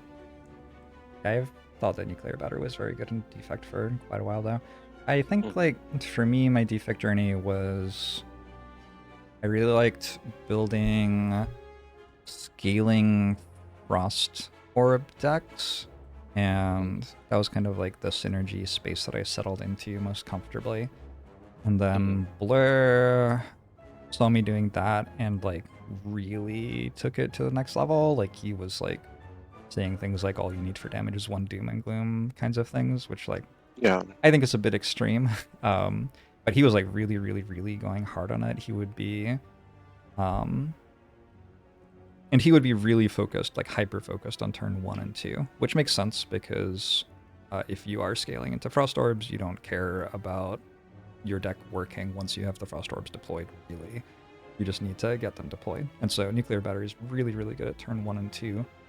And I saw him doing that, and like that tweaked me a little bit more in that direction. And then what I found once I cared more and more and more about turn 1 and 2 was that Frost Orbs had at some point stopped being the sensible endgame conclusion to that, and Recycle Infinites, like once I had that much card draw and that much speed in my deck, were much more accessible than they had been prior. And so but Nuclear Battery has like worked always with all of these things, and it feels like it smoothly transitions into winning late game in a variety of ways. I've been building the characters other than Watcher, which is just like I just do whatever. I've been building the characters more and more and more, built around generating energy and card draw from their card pool so that you can win with whatever particular strong thing you find in the run. Like you can consistently find it on turn 1 or 2 and get it down and let it shine. So like I pick Dark Embrace over everything on Ironclad now basically, and I pick Acro over basically everything on Silent, and I pick Compile Driver incredibly high on Defect, and Cool Headed, and then upgrade Cool Headed. This is all stuff that I've been doing more and more. I think it would be really cool because like I am one of the people that's like I'm not really touching Acro on 3 energy, but just like comparing like the I guess damage curve for like your runs where you pick like your early acros versus my runs, and then looking at like the late and early game, I guess like risk and like times where it may go poorly, times where it goes well, and like just the differences in between there. When I started doing that, I coupled it with like it kind of happened after I decided that Eviscerate and Sneaky Strike were very good, and was just kind of a logical conclusion from my observation that Eviscerate and Sneaky Strike were doing really, really, really well for me in my runs. And like once I noticed that, it was like, oh, well, like Sneaky Strike's a common, so it's not that hard to find one of those. And if you don't find a Sneaky Strike, you can still find like some sort of damage card which is worth drawing into. Like even a Blade Dance, you're not that unhappy to acro into a Blade Dance. It deals the same amount of damage as 2 strikes and has a bunch of potential synergy with all sorts of things. Yeah, and so once I started doing that, that was kind of like why acro started feeling like a reasonable pick. It was as much about like that is the strategy that seems to be performing against the early elites as anything else. Makes sense. For whatever reason, I've been trying to remember, but I guess that is how little Spire I've played. What's the relic that gives you a Dark Orb? Essence of Darkness? No, that's the potion. Yeah, that's the potion. I don't know its name either, and I've been playing a lot of Spire, so I don't know what that says about me. Symbiotic Virus. There you go. Yeah, symbiotic. Yeah, I've had, like, going back to, I thought about it when you said the thing about Blur mentioning that, like, one Doom and Gloom is all you need. I've had runs I felt were, like, maybe kind of slightly weak going into it, that were, like, everything up to the heart was, like, soloed by just one single symbiotic virus. Like, that relic is so ridiculously strong, just getting a free Dark Orb. Yeah, and it, like, Blur is very good at Defect, and his observation that Doom and Gloom is enough to win wasn't like completely made up. It like is at least a little bit true. I do think that you get more out of adding extra damage to your deck and being able to more easily make it through like the Act 2 hallway fights and stuff than you do out of being so strict about like not adding damage to your deck at all. Plus Compile Driver is just a really good draw card, so like it just does both. Yeah, definitely love Compile Drivers.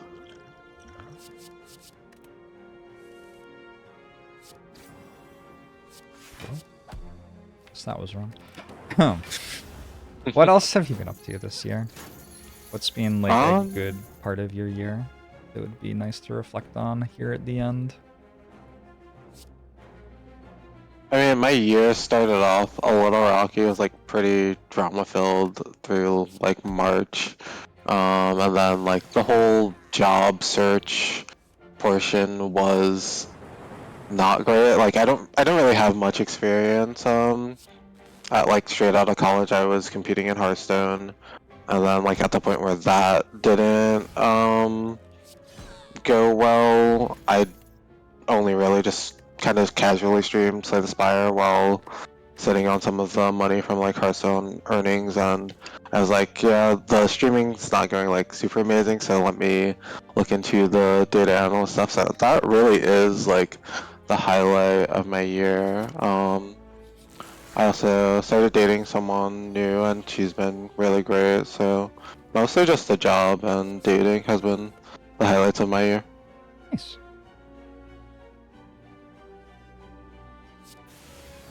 Do you feel like you're in a better place then now than at the start of the year? Oh yeah. Drama stuff? 100%.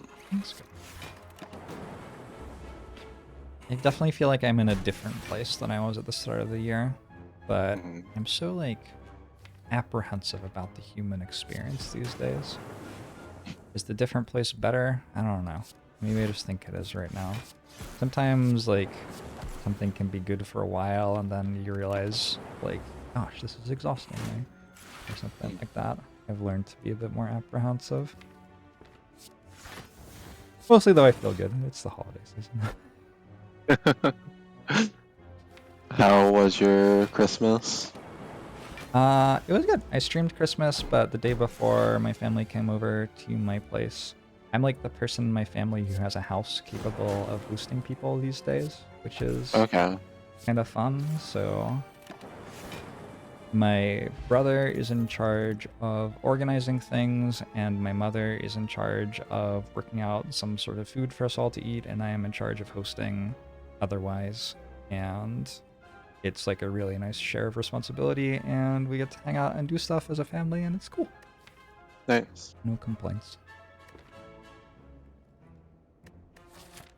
This run does not have a compile driver and is about to die to elites, and it makes me miss compile driver. Do I have a compile driver? No. Really use a compile driver. And I guess we have a little bit of front load and horn, so can maybe survive a little bit while trying to figure that out. Too, yeah. Yeah. It's just like with battery, it's kind of hard to actually be excited about Glacier. I think I'm going to take it anyway. I don't think I get to take Recycle. I've been taking Recycle pretty high, but you only kind of get to if you get the card draw at the start. Okay. So the Spire is such a great game. Because even if you like decide that you're going to build a strategy around your card draw commons and stuff, and all of the cards that synergize with those consequently go up in value, sometimes you just don't get the commons that draw cards, and all of a sudden you're like, well, what do I do instead? Yeah, I love the like games where it's like a puzzle where you can't just like do the same thing every time. You have to like very actively adapt to the situation you're in. That's why I like games like TFT and other games like that. Have you been actually haven't really played any of this set. Okay. I have heard different things. I had Ramblin' and Asa and Rodan on talk about the sets yesterday? I think yesterday. And they seemed generally to like it. I think there's always like TFT is, I think, hard for people who play it competitively because it is a game for casual enjoyment largely. And so... I found it hard to, well, I mean, I guess I'm like in the middle, like for TFT, like I myself would consider myself playing it casually, but the level that I want to play at, as far as like confidence in what I'm doing, isn't casual. So like, just learning and trying to learn TFT, I always felt it was a bit more difficult for me with patches. Like I need to feel somewhat confident in my decisions to like enjoy playing the game. Yeah, and I wouldn't. And there's a lot of patches learning at the start of every new patch, and then if you're not willing to learn as fast as other people because you have, you know, other things to do, like a job or whatever, you have to be okay with being behind everybody. I was just kind of automatically going to go to the elite, but I guess I'm allowed to go to the hallway fight here, huh? Yeah. How do you feel about upgrade potion versus smoke bomb? Maybe we need the smoke bomb for like a book of stabbing. Yeah, I think Book of Stabbing annihilates us. so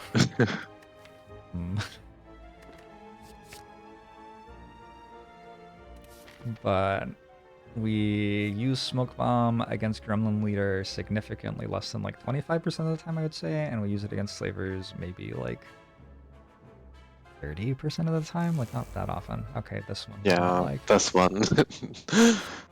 But it means we don't get it next time, I think. I would like the pen nib for the... Yeah, exactly. Yeah.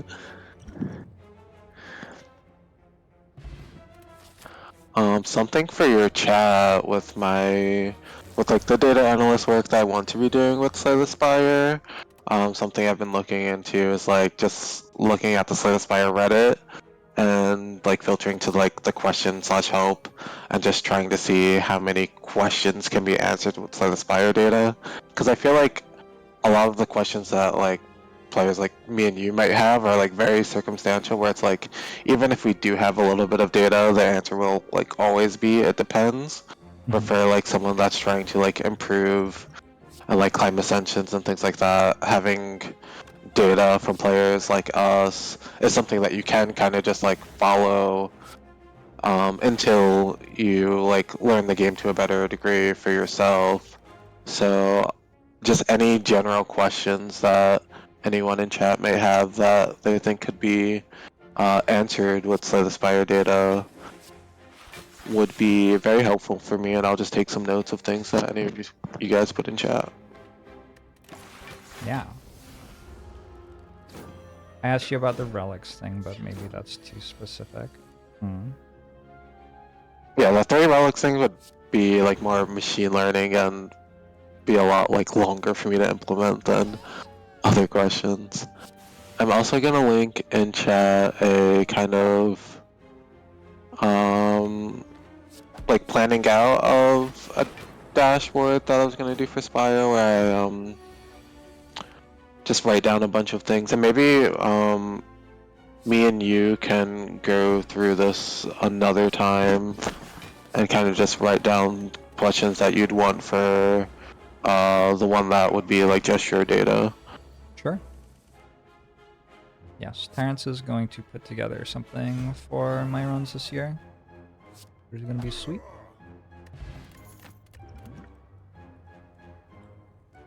The Slavers were not too bad.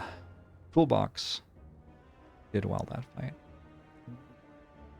Where's the data source I'm analyzing? So the data source I'm using is just the run histories of myself, Baylor, Zeknar, Life Coach. I think I have some of JORBS, but that's not included. Only the like 6 test ones that you sent are included in the current one. What ones? The 6 ones that you had just sent, I was testing to see if it would work. Oh, the somewhat automated. Yeah. You got my Ascension 0 data? Yep. Fair enough.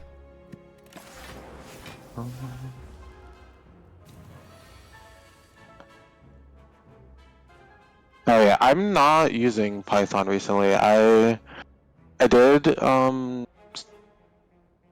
take like a free boot camp that was sponsored through the city, through New York, at the end of last year and learned some Python, but I started to get rusty on it and started relying on ChatGPT and don't use it at work. I use a program called Alteryx, which has been really nice because I just now finally transitioned the like data that I prepared for Spire and Alteryx.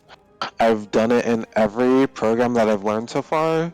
So I've done it with SQL, standard query language. I've done it with Python, and I've just like 2 or 3 days ago finished it with Alteryx. It's been a really interesting thing to like learn different program languages, have something that I'm so interested in to work on with every single one, and really helps with learning when I actually want to be doing what's going on. What do you think about 17 Lands, the Magic the Gathering site? Do you know it? No, so I played Pokemon and Yu-Gi-Oh more when I was growing up. I've never actually got into Magic. I've always been around it, and I'll occasionally like watch, but I've never played really. You might enjoy checking it out just to see what they have done, because they basically have full data collection for MTG Arena, and so they're able to look at a huge amount of data on how people are playing Magic, and then sort of the stuff you were talking about with like which questions can be answered for people who are just trying to work out how to start playing the game. I feel like you'll probably see some inspiration in there if you look. Okay, cool. I'll check that out. Why did that link get messed up?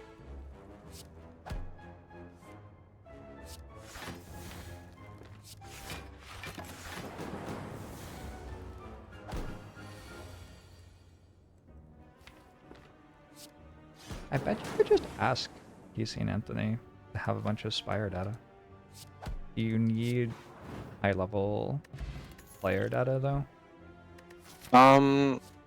Most of what I've been working on is high-level player data, just as I'm getting things ready, but once I have everything looking the way I want to look at it, like having a smaller data set for now is a lot more helpful than a huge one, just to know when things are wrong.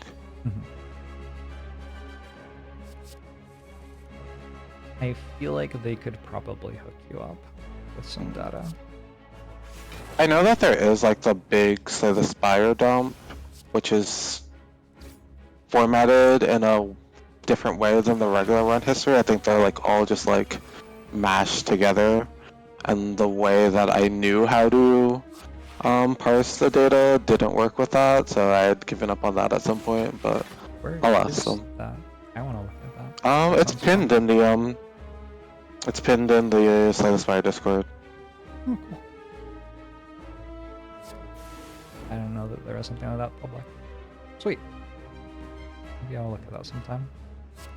I think most of it is pre 2.2. But still interesting somewhat to look at. Yeah.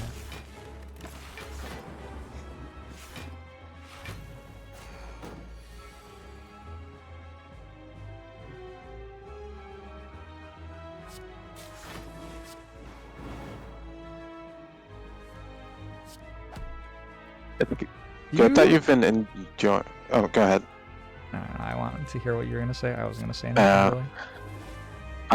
So I have a Switch that I bought Slay the Spire on, but the whole starting over thing, like, I sometimes find playing the lower ascensions a little bit boring, like especially on the runs where you get like the 5 apparitions and you turn your brain off. Yeah, 5 apparitions is rough. So significantly too many apparitions. So it's good that you can enjoy still playing these lower level rounds even with how much time you have played in the game. I think Ascension 0 and Ascension 1 are like pretty terrible. But after that, the game actually starts to hold together okay pretty quickly, in my opinion. Okay. The apparitions are definitely a problem. And like, yeah, it's easier than high Ascension for sure. But like, Hexaghost can still kill you, and you still have awkward decks which don't fit together very well. Like, a lot of the reason that low Ascension can feel very easy, in my opinion, is that you can be very... You don't get punished, basically, for building something that works very, very, very well throughout the run. Like, you can hold potions and get through fights that are hard really easily, and etc, etc, etc. But there are still the runs where you just don't get offered the thing that works really well through the run, and that's actually, I've found quite interesting, because I'll be in the heart fight with a deck that just would have been dead already at high difficulty, and I will have never actually thought about, like, how does this deck try its best to win the heart fight despite being just like abject garbage, you know? Like, it just does not deserve to be in this fight, and now I have to try to win it somehow. So that's actually been really fun. Okay. What are some highlights for you outside of streaming for this year? I also started dating someone, which has been really nice. I have settled into the home that I bought last year. I published my book to like... I did see that. I also was lurking earlier, and I think you said you were getting your first paycheck for that soon? Yeah, next week. I'll Nice. actually get paid. It's exciting. I mean, that was never really the purpose of writing it. Yeah. But, you know, it is kind of novel. What else? Had some good trips. I spent more time away from streaming, and while streaming I spent more time away from Slay the Spire, which was nice to have a bit more variety in my life. I've generally been trying to look for things that I'm missing which are obvious to other people. In the world as it is, with us so interconnected and with information everywhere, I think if you look for it, you can find a lot of realizations that would take you a lifetime on your own to come to, which somebody else has just like already realized and put in a tweet or something. And so I've been trying to do that a bit more and incorporate some things that I'm learning into my life. It's like growing as a person. The pandemic made me reassess whether I was good at being me. Because it showed me that, like,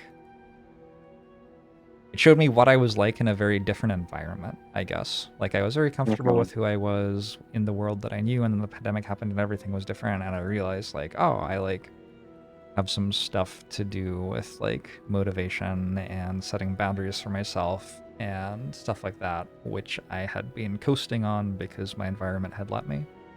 And so I'm trying to be a little bit more deliberate in how I live my life now. Nice.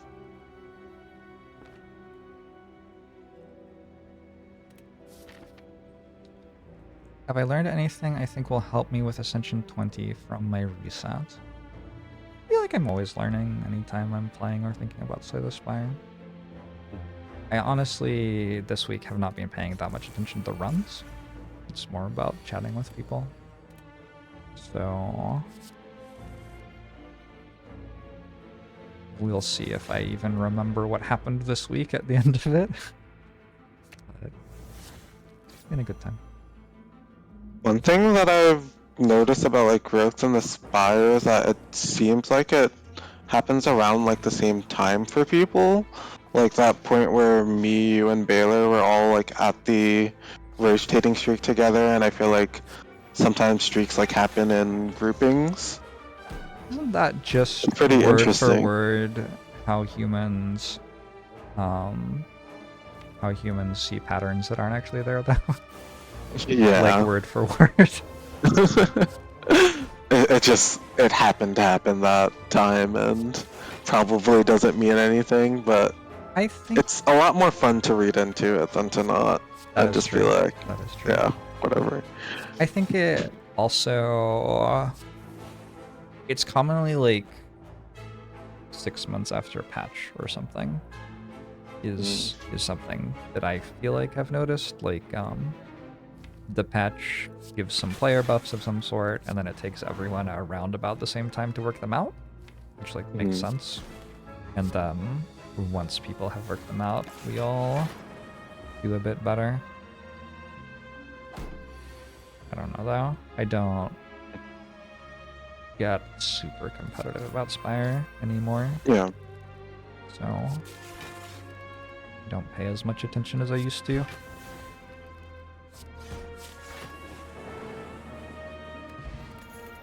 What are you looking forward to next year? So I'm currently working with like a insurance company as far as the my first 6-month placement on the job, so I am looking forward to moving away from that. Not gonna get too much into the details of that, but I'm going on like a family cruise at some point in the next coming year. Right when COVID was happening, I was supposed to be going on another cruise, and that ended up getting canceled, of course, so I'm pretty excited to have a cruise coming up. Cool. Have you gone on a family cruise before? Is that like a common family thing for you? Not like... I guess I don't know how common cruise... Like, what would you consider, like, common cruise? Like, yeah, I've gone, like, twice on family cruises. Like, yeah, every I also don't know what years. common means, Yeah. To be honest. Very subjective. I'm not actually sure where you are. You're in the States, right? Do you get bad Yeah. winters? I'm in New York. It does get pretty cold, but it hasn't like snowed or anything. It's not too bad. Okay. But it is very cold. I have found that it improves my life greatly to get out of Seattle at least once through the winter. So I have an LA trip planned next week, actually. Okay, nice. There's no way with Terrence on call that I'm not waiting for genetic algorithm to double play it here. There's no way. It's gonna press end turn for a really long time. It can be overlooked for lower ascension runs. No. There's a right play and a wrong play, Terrence, and we're gonna make the right one.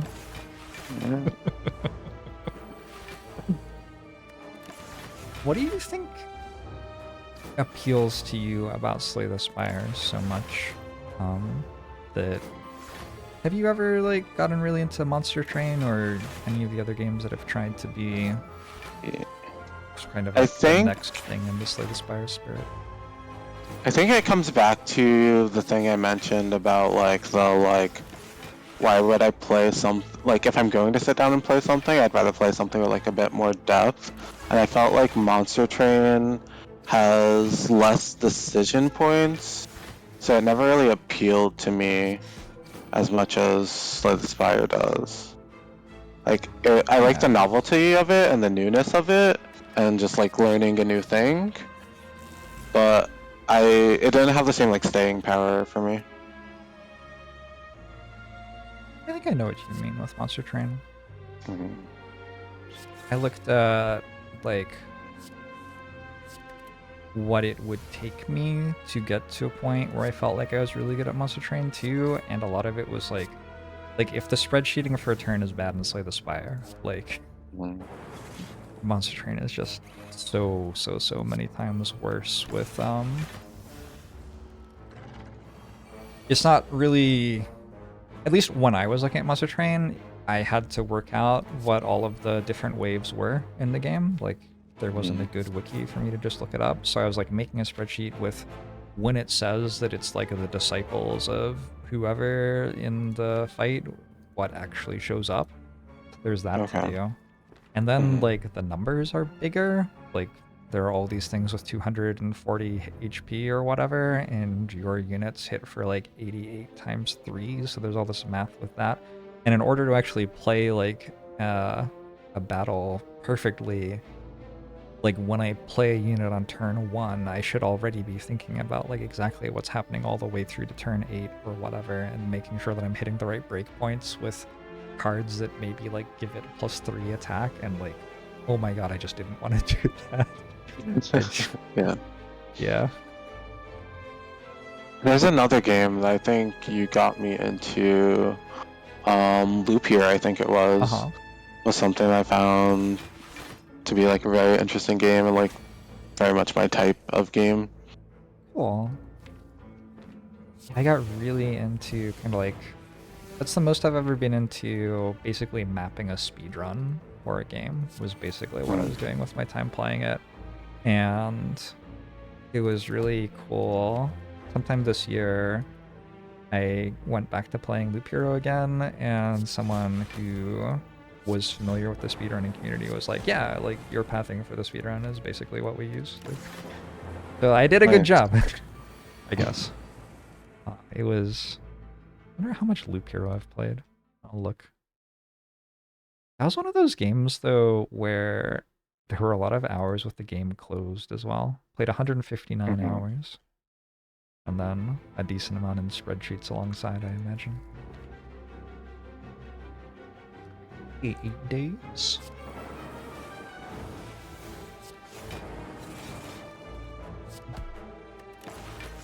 What did you like about Loop Hero? How did it... It is a very different play experience from Spire, I feel like. Yeah. It was interesting that both of us liked it a lot to me. I mean, I like the strategy and just decision-making aspect of it, but I think it's hard for me to grasp in a similar way that TFT is. Like, I understand card games very well, but I don't understand like the armor damage, like that kind of math. The like that in TFT I don't understand at all. Yeah. When I was going super hard on Loop Hero, they introduced a function that lets you speed up the game in-game. I believe I'd been using Cheat Engine to speed it up, and then they added it in-game. And if you clicked on the button, it would change the speed of walking around the loop differently from how it changed the speed inside fights, which didn't respect the speed at which you were regenning. So clicking on it actually like changed all the math. Like it was just a giant buggy mess. Yeah, that was kind of frustrating after spending a not insignificant amount of time trying to understand what was going on. I'm gonna take a Blizzard Plus. Welcome to a Blizzard. I love Blizzard Plus. Oh yeah? Oh god. I hate that event.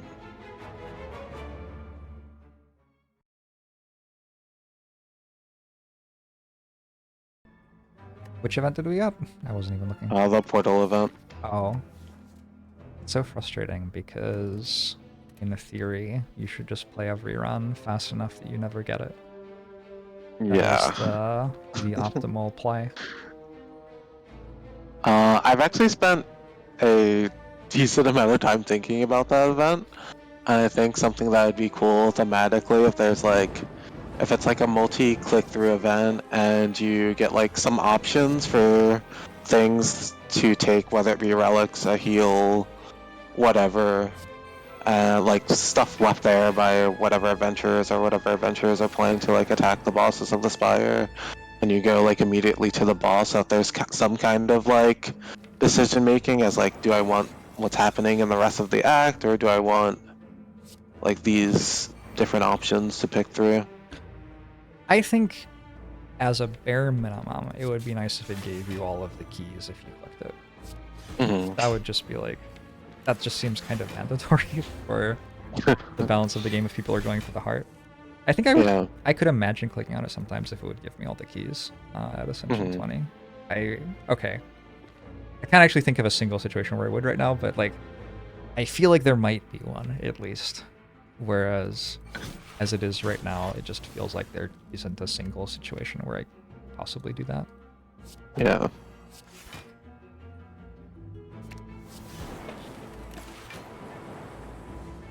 I have an emote for it just because of how much I don't like that event.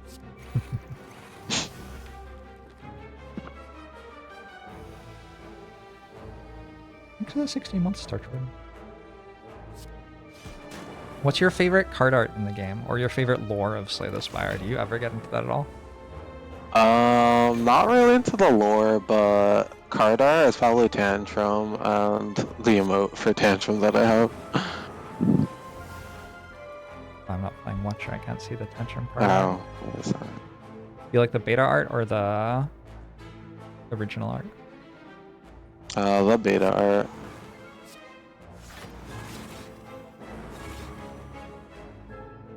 Sorry, I live like directly across from a firehouse, so I don't know how much of that sirens you heard. Okay. Noise gate's pretty good. I actually don't really have any of that stuff set up. Like, right now this is from like the work computer. Okay. Well, maybe just Discord sound filtering or something. Yeah, it was not bad at all. Would you recommend getting like I've thought about going into data science. It seems very adjacent to what I do already, and like it pays better, and like it might be less work, and might be a lot less stressful, and you know, so many other ways can make it sound like streaming is awful. I don't know. Streaming is not too bad, but I have definitely thought about what would it be like to do something else. I really do love like every aspect of it. Like, I think if you're someone that likes like puzzle solving in general, then data science is a good area for you. And like the position that I'm in, like they're more of a like Tableau based company, so I had like some reservations about it because I am more interested in the like more data science part than the visualization. But I have like loved every point of like being with this company, so I really like the visualization. That's where my love of spreadsheets come from. My mother was a econ PhD when I was a kid, and she would bring the dot plotter home. You know what that is? It's like a really old printer, and it has like a robotic arm that goes and picks up a pen and then scrolls along the paper and puts dots to like print. It's like, I assume that they don't exist anymore, but I used to love watching it do that, like the mechanical nature of it all, and seeing the data all displayed was what got me into statistics at a very young age. Okay, cool. I actually don't like Tableau that much, though, for what it's worth. I don't like Tableau because I find it hard to do the things that I want. I would rather display data in a different way that I had more control over. For whatever reason, every time I end up asking a question for like the coaches and different people at work, it is an extremely, something I consider like a somewhat straightforward question, but it ends up being like a very big multi-part thing. Like Tableau doesn't naturally let you do like rankings with multiple factors, which I find is weird. You have to like do it in a very roundabout way. I have been spoiled by Google Sheets. Google Sheets is like, well, it's kind of ludicrous to me how good Google Sheets is for what it is, honestly. There's a lot of stuff that I have tried to code in my life, and then I've realized after spending 5 hours on it that I could have just done it more easily in Google Sheets. And I don't even understand Google Sheets that well. Like, imagine if I actually understood what I was doing. You can like write scripts in that program and stuff. Yeah, you can. the thing that actually got me into like wanting to learn Python and more in like the data science track is I used to, when preparing for Hearthstone tournaments, I spent like nights, like 6 hours at a time till like 4 a.m. or something, just like manually inputting like different like deck data and things like that, and like matchup matrices, and like making decisions from that. And there was this one guy, his name used to be Mega Man Music, I don't know what he changed it to now, but he showed me that what I did over those many nights and many hours could essentially be done in like 30 minutes with me like telling him like the kind of things that I want to see, and him working it out in Python.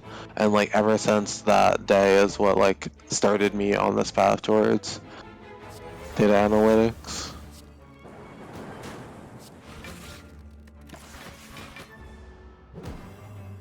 Yeah. My problem with that is that I'm not a very good coder. I don't know, I do it.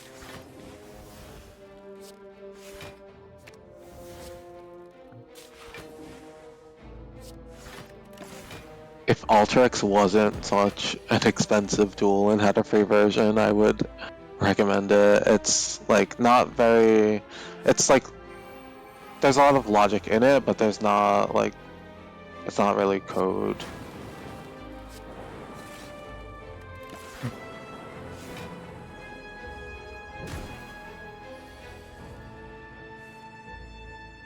It's like kind of like block-based coding where you like drag things on the screen and you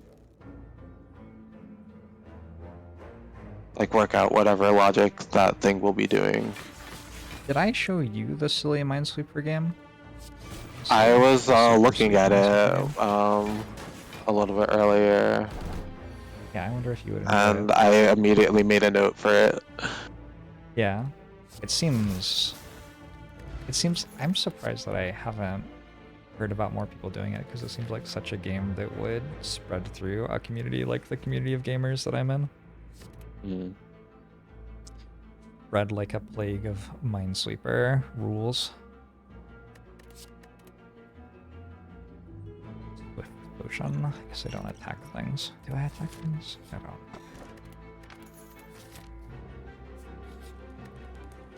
It showed up in my Discord at a point. Well, look. Not all of us read our Discords. That's okay. Not all of us can read. Do you have any particular goals in gaming, or do you feel like... Well, how does gaming fit into your life, really, now that you're... Are you still staying up super late poring over something, and it's just changed what it is, and now it's like a work document? Was that a behavior you enjoyed, or was it like just because you were playing Hearthstone tournaments and felt like you had to do it to succeed? It's a behavior that is just like, I like overthink things. So like through like Hearthstone tournaments, like if I like made like whatever mistakes I noticed, like they would just like play in my head and I would not be able to sleep. So that was kind of a very normal thing for me, and that happened a lot with Python as well, where I couldn't figure out some code. I would think about it all night, and I'd wake up the next day. I'm like, oh, like I think like over 60% of the code I did well in my boot camp, as far as Python and my personal projects, was immediately after waking up, which That's is kind of interesting. cool. Your brain's processing things overnight. Yeah. Huh. I have like intrusive thoughts as I'm lying awake in bed at night about like some sort of game that I'm playing pretty regularly. Like especially when I was playing Brotato earlier this year. Did you play Brotato at all? I didn't get into it. Like it's kind of the same thing with TFT, where I don't really get that into games that I don't feel confident in what I'm doing and don't have a great resource to learn. Yeah. Like But yeah, Potato was interesting. I would lie awake in bed and think something like, wait a second. If you increase your attack speed, you have more overkill because you're shooting more bullets at an enemy which is already going to die to the bullets that had already been shot. And then I would get up and I would spend 4 hours coding like something that appropriately decreased the DPS of weapons to compensate for their attack speed based overkill. And then I would fall asleep and sleep like a baby. And then I just like stopped playing the game. It's but I had fun. You know what? I had fun. So that's fine. For games like that, I feel I have to be there to start from the very, very beginning to not feel that way. Like, I feel like if I played TFT from the very beginning, I wouldn't feel that way. And for Lurkana, for Magic, I feel that way a lot about, whereas like, there's so much to learn to get into Magic that I feel like I'd never learn enough to get to the point I want to be at without having someone else dedicate a lot of time teaching it to me. Yes, which I don't want to have someone else do. A lot of stuff in Magic the Gathering. I think the thing I did, Raven asked me why I suddenly stopped playing Potato. I run into this thing sometimes with games where I'm really invested in analyzing them, where it's like the return time on analysis just gets really high, and it's often coupled with an increase in win rate to a certain amount. Because if you get to a point in Potato where you're like winning more than 9 out of 10 runs or something, each run's 20 to 30 minutes maybe longer if I'm talking to chat. And so I'm only actually seeing a lost data point once every 5 hours. There's like 1 per day. And so it's so much harder to refine my strategy because I'm getting so much less feedback, like, no, this thing you did was wrong, compared to when I'm winning like half the time, I get a feedback point like that every hour. And so the refinement is so much more rapid. And for me, that is something that kills games quite often. I've been really surprised that I've kept playing Slay the Spire, because I feel like I'm getting relevant feedback that my strategy is wrong extremely seldom now. Because even when I get feedback by dying, often I can just immediately be like, yeah, but I got unlucky. And feel very confident in that analysis. So even when I get that feedback, it's not necessarily actually a feedback item anymore. Mm-hmm.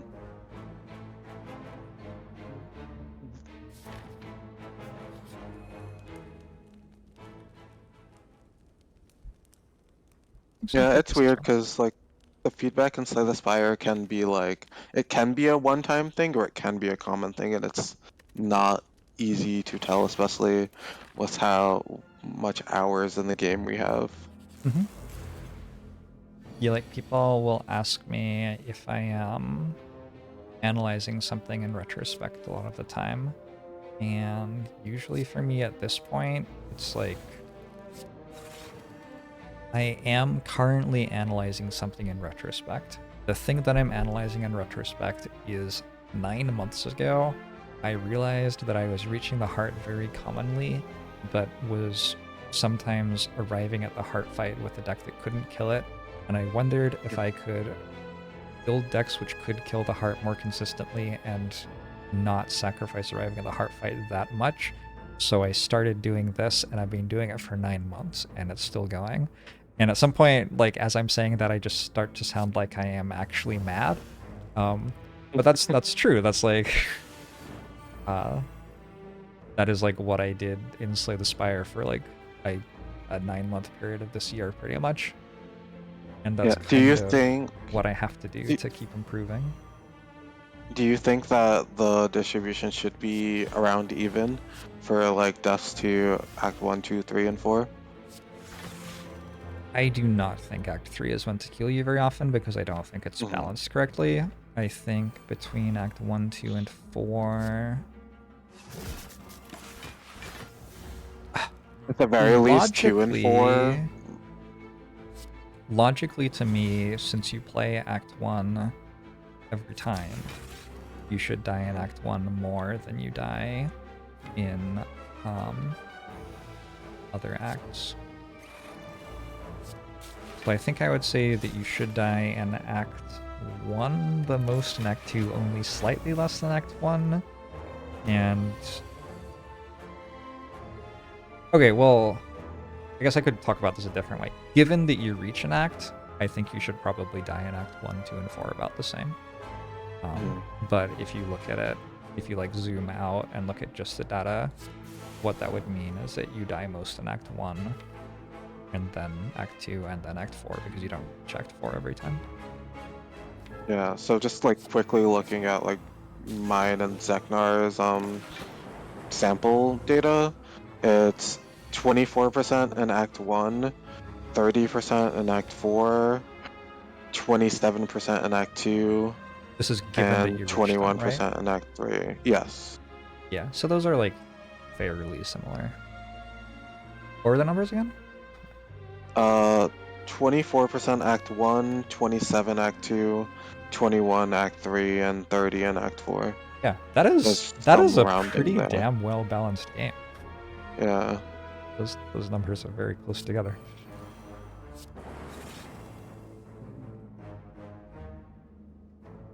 Way to go, Casey and Anthony. Damn. I'm surprised that it's that close. I would have guessed that it was a little bit more in Act 2 and a little bit less in Act 4, but I think that might be because I play differently from the two of you.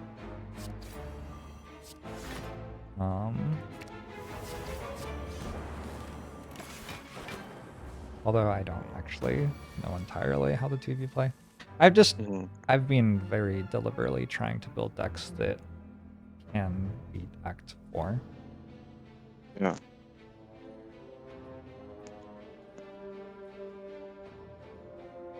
At least I was for a long time. I've kind of switched out of that again now, which is fun. It's nice to like change speeds every now and then in the game and play a little bit differently from how you were before. Is that how a balanced game should look? I think so. The way that I've always thought Slay the Spire balance should feel is that you're constantly making interesting decisions. And I guess I can't like prove this, but in my mind it would make sense that an interesting decision was tied to like the chance that you die due to it. And so because of that, you should, in my mind, have about the same chance to die as the run goes through. But I guess I'm not like certain about that. I don't know, I haven't really thought about this exactly before. I thought a ton about Act 1 in the last year because I think that is the point in the game that has the least like other factors pushing you in any particular direction, where it can be somewhat similar throughout and the decision should be around the same.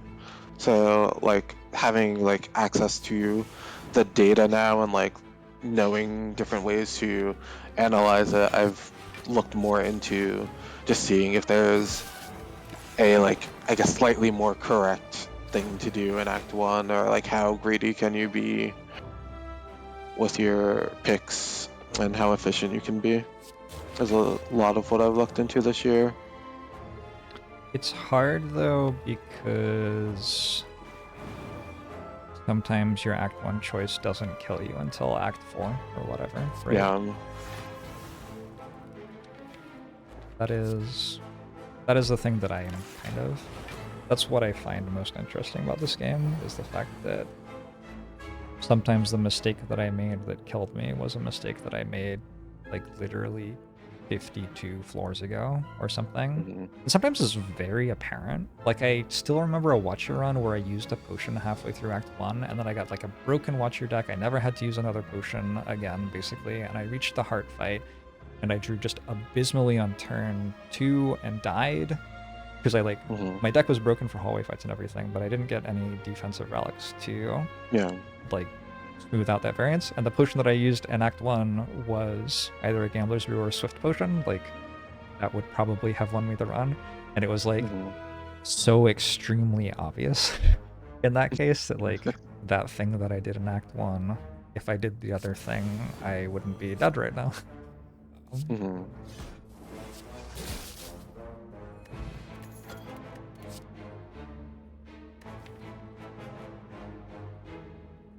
It's really interesting how important Act 4 is for the game at the level we are at now, compared to thinking about like the game was still like interesting before Act 4. Because I've looked at it a bit, and I think that the win rate, if it was just Act 3, is like in the 90s for everything, even at just the level we are at now. Yeah, I 100% believe that. You think I should take magnetism here? What do you think about magnetism? I like magnetism. Let's do it. I hate early magnetism. What do you think about rare colorless Meow bonus? I feel like it's a coin flip that either makes my run very easy or feels like I didn't get a whale bonus, and I kind of hate it because of that. Like, without any commentary on whether it's good or not, just like feels like a coin flip. I think I hate it on every character that's not silent. Silent can use panache a bit better. What else? It's like panache, sadistic nature. Oh yeah, sadistic nature, sure. Some other things that I can't remember. Makes sense. Because I haven't played in so long. Yeah. That makes sense. Like, there are things that are a hit besides Hand of Greed and Apotheosis. I like Master Strategy That's a the lot. main thing. Yeah.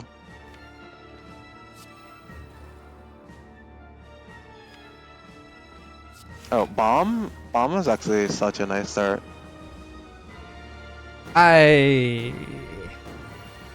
It falls off very hard, but it's so good for Act 1, if you have like enough elites to justify it.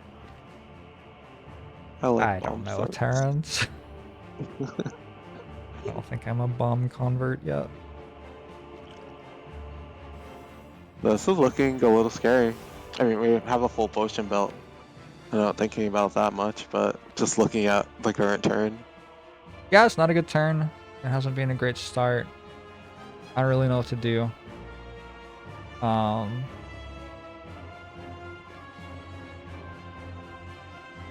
We'll see. I don't really want to play Mayhem, and I don't want to play Cool-Headed either. And self-repair doesn't reset the clock. I don't want to use another potion. I just use another potion. I think I don't want to double play Defragment, so I don't really want to draw a card. Maybe I should have Swift potioned at the start of the turn. Yeah, I'm looking at it more now. I guess.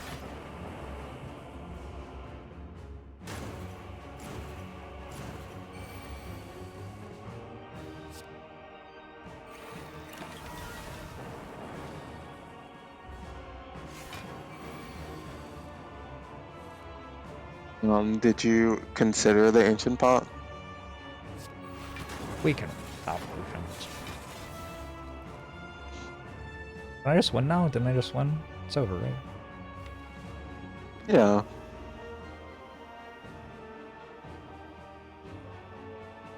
Feels like it's over. Not sure how to win from here. Also, Magnetism is making me a lot of copies of Flash of Steel and Deep Breath, which don't seem like the best card against Time Eater. That's okay. Magnetism's trying its hardest. I should have played Go for the Eyes. One thing about playing runs of Slay the Spire while talking to somebody else and sleeping 4 hours a night that I have noticed is that my level of play is perhaps not at its highest. That's okay. Do you have to like function on 4 nights of sleep because you have like a real job? Like, I just don't stream if I have an awful night of sleep usually. Yeah, but it's not like a completely on 9 to 5 type of job. It's like things that I have been working on for a while, or just like ad hoc requests. It's not something that have to be like completely on and aware the entire time.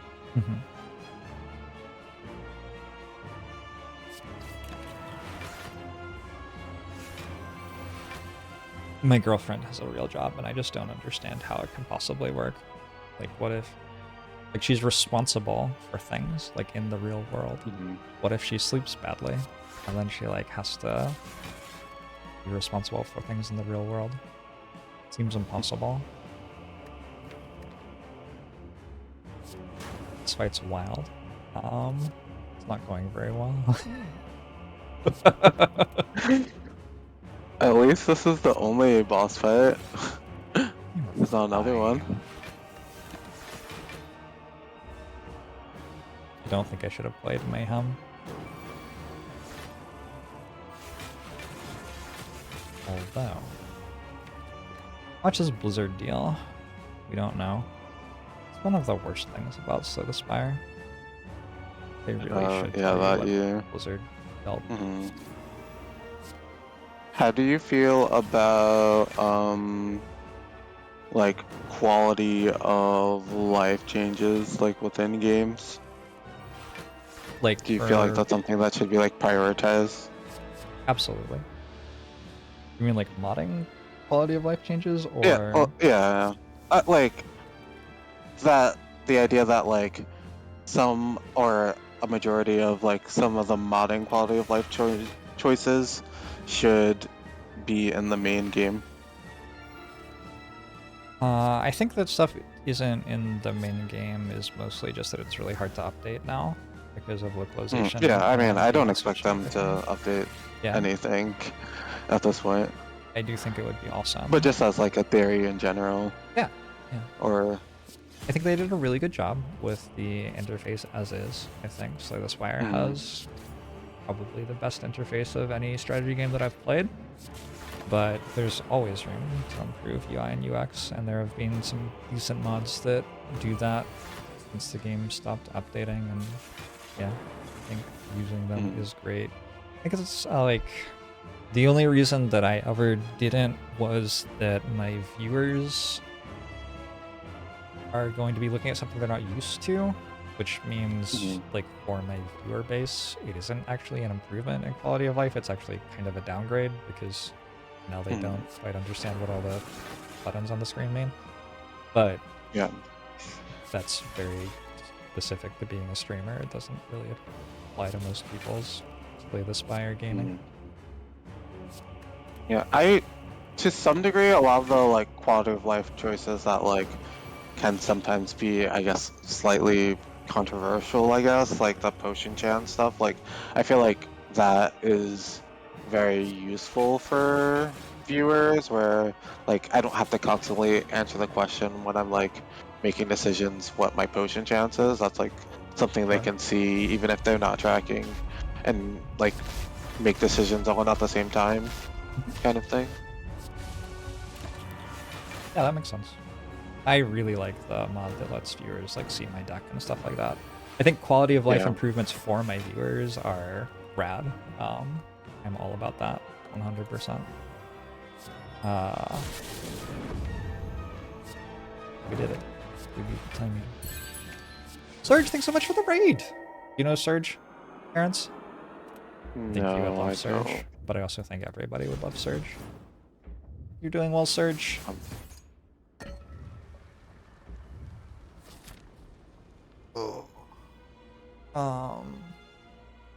Yeah, generally I want my strategy game to be about me making decisions that interact with the strategy game. So if I can make the game display information for me in a way that makes it more pleasant for me to do that, I think that's great.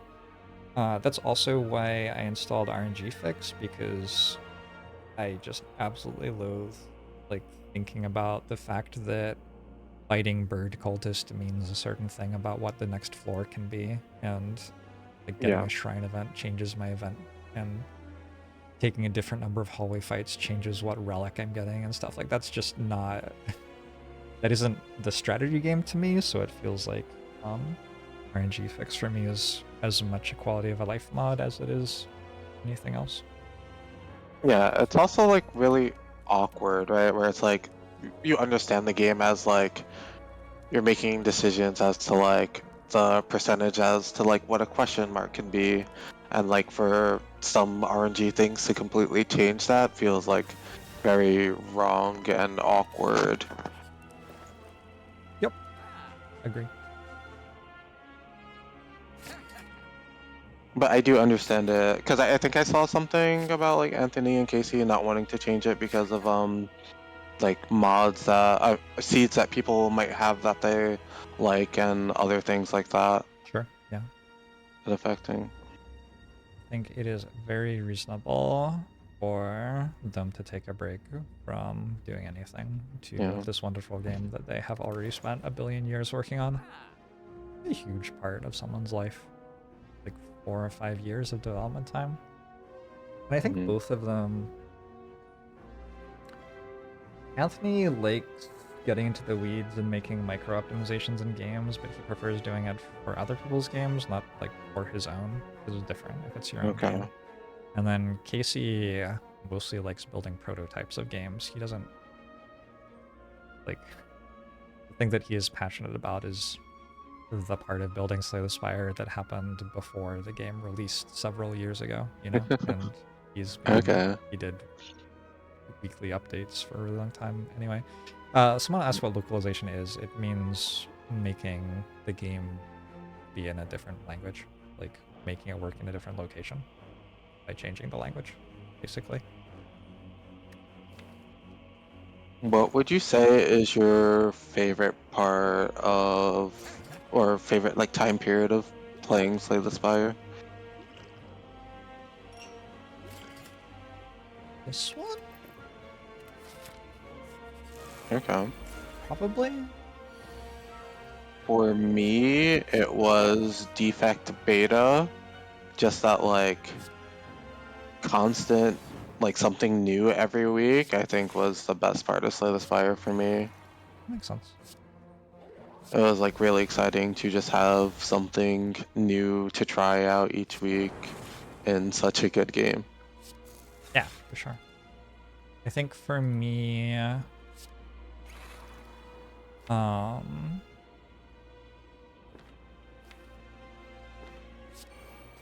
don't really remember what it was like in 2020, honestly. For me, it's hard to separate what it feels like to play Slay the Spire from what it's like to be in front of an audience, and I'm just in a better place in terms of how I feel in front of an audience now than I have been at any other time. And so, because of that, it feels sweet to play. But, yeah, it's not really about Slay the Spire, right? It's about me and my relationship to Slay the Spire for other reasons. We are good without that echo form, right? I think so. So we'll find out. Vision's a pretty good card. Vision's a pretty good card. Yeah. Well.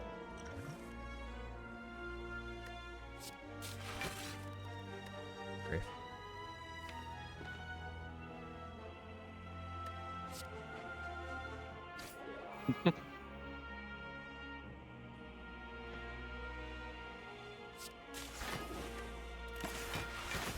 It is kind of fun to play Slay the Spire this way, because it's kind of a little bit like an auto-battler, and auto-battlers are great.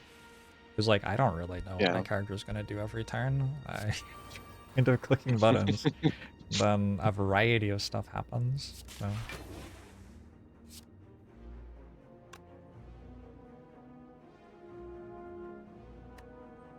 I'm not playing Vision. Okay, cool, fine. Did I play the Mega Crit Game Jam game? I did. Did you play it, Terrence? I didn't, but I saw it. It was worth playing exactly once, in my opinion. Okay. I don't know if you need to play it more times than that. Are there like a variety of different like ways to play? Like in the like a lot of the chase for me when I was like first starting Slay the Spire was like to some degree like seeing people like have whatever theme deck and being like, oh, it'd be really cool to play a deck that has that theme. I don't know because I played exactly one run, but In the one run that I played, I was like, it would be cool to build a card spam deck, and then I built a card spam deck, and it spammed cards. And so I was like, well, Nice. yep, that was that. The balance was not really, I don't know, existing.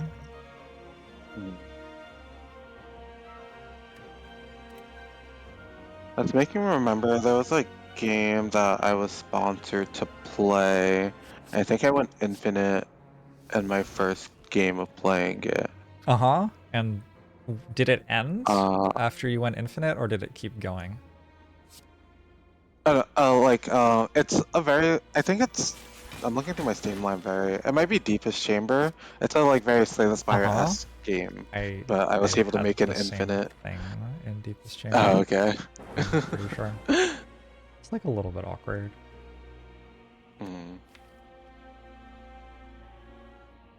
Man, why do I need one more energy? That's wild. Seems impossible. Surely I played the turn perfectly. I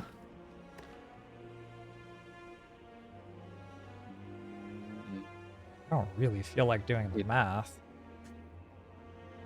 Oh, for like the chance? Yeah.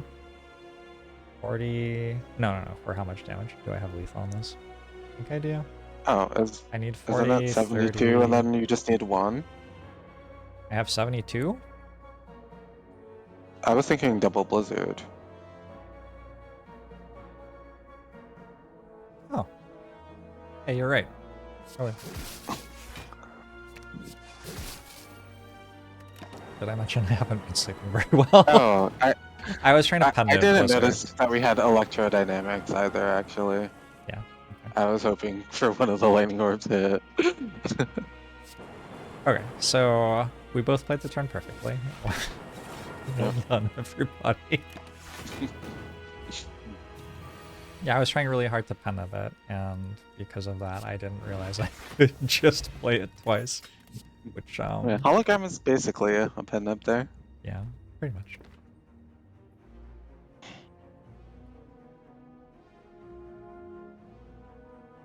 I don't know if I want turbo. I keep on drawing echo form without being able to play it. We did lose both our draw potions, but there was still a good amount of draw. I've got an unceasing top now. That's like a draw potion, kind of. Blind? Yes? Yeah. I like to call unceasing top unceasing disappointment when you get it and come down.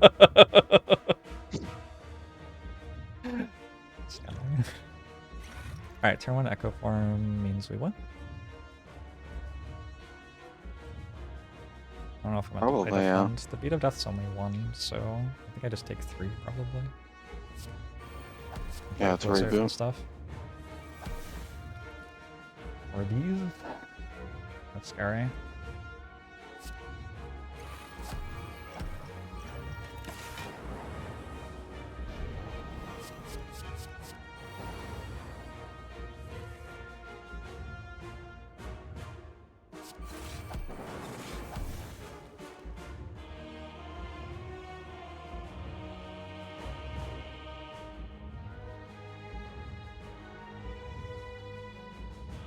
So weird not having a compile driver right now.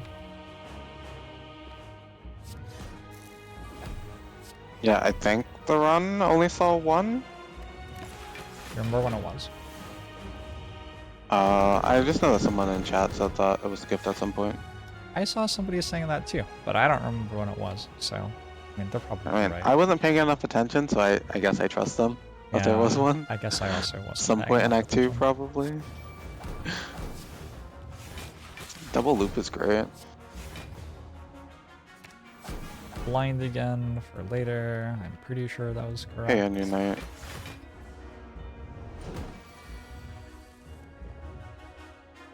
Do you still get people who know you from Hearthstone at all? Yeah. Actually, one person from work did, which was interesting. That's kind of wild. Yeah. Oh, another thing about like how it works is that every either 2 or 4 months they hire 8 people at a time. So like you're in training with 7 other people learning, which is pretty cool. Mm-hmm.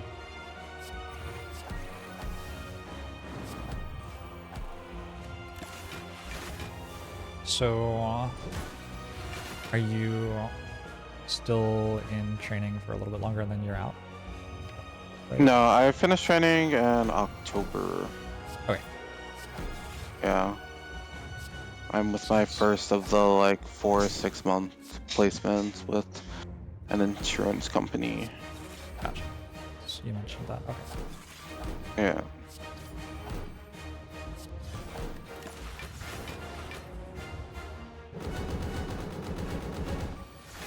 It's really interesting because I'm working with like the accounting department for them, and that is what I studied in college. I ended up liking statistics a lot more, but it is funny that I'm back with working in accounting.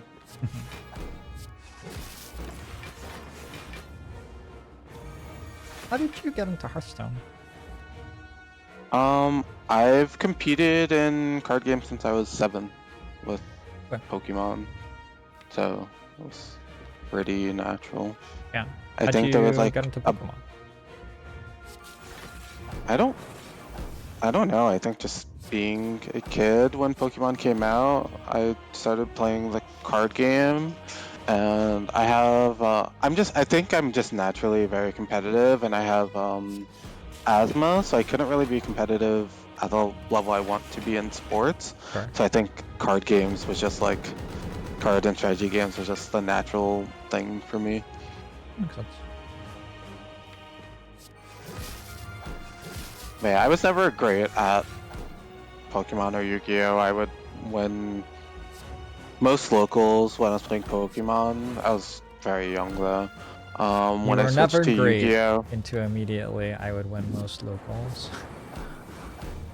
I mean, I do have a bad habit of like expectations of like what I consider. Yeah, I know a lot of people who are very hard on themselves. Yeah. Smart.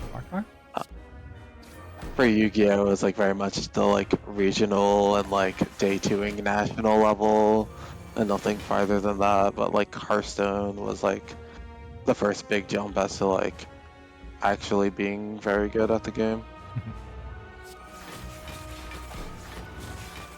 If you could go back to the start of competing at Hearthstone and do it again, would you do anything different?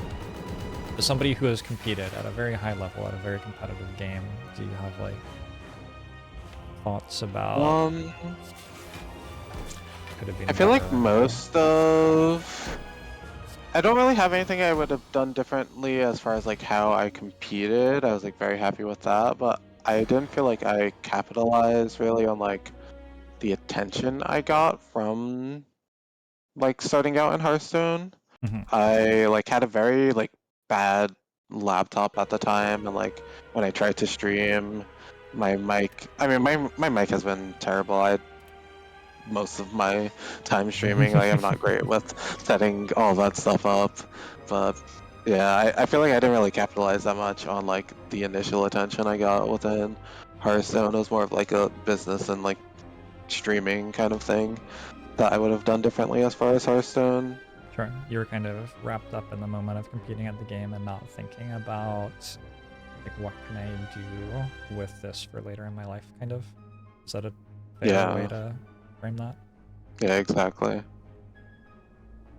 So like once I was at the point in Hearthstone where like my sponsor fell through because of like some other like weird things on their end, it was like kind of hard to continue, especially I stopped at the end of 2019, especially with COVID happening as well and not being able to compete in like in-person tournaments. It kind of fell off for me.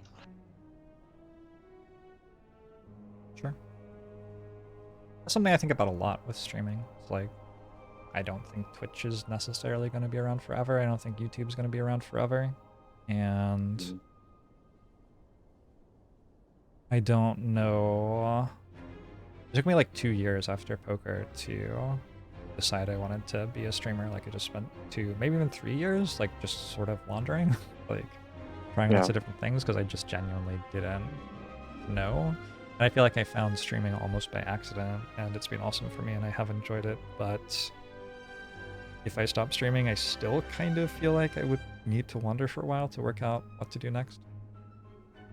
And I have tried to do things outside of Twitch and even YouTube with my streaming stuff to try to give myself avenues, like I published a book, for example, but also just like reaching out to lots of different people and making lots of friends and asking other people what they do to succeed at whatever it is that they are passionate about, trying to learn as much as I can.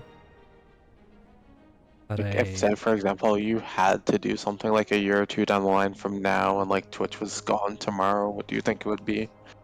So like the immediate comfortable answer for me would be teaching. But I don't know that I would enjoy that even a tiny bit. I think the reason that I say that is that it connects very easily to the things that I'm most passionate about in streaming. Like I really like simplifying complicated things for my audience and helping them understand how they work and also understand why I'm passionate about them. And I could see myself feeling that way teaching statistics, for example, or variety of other things. But yeah, then there's the reality of the career, you know? Like, I don't know if I would love dealing with high schoolers or whatever. Yeah. So it would be an interesting discovery process. There's a lot of transitioning teachers in data analytics that I've seen that all say they do not want to go back to teaching at all in their job application process, so that's one thing.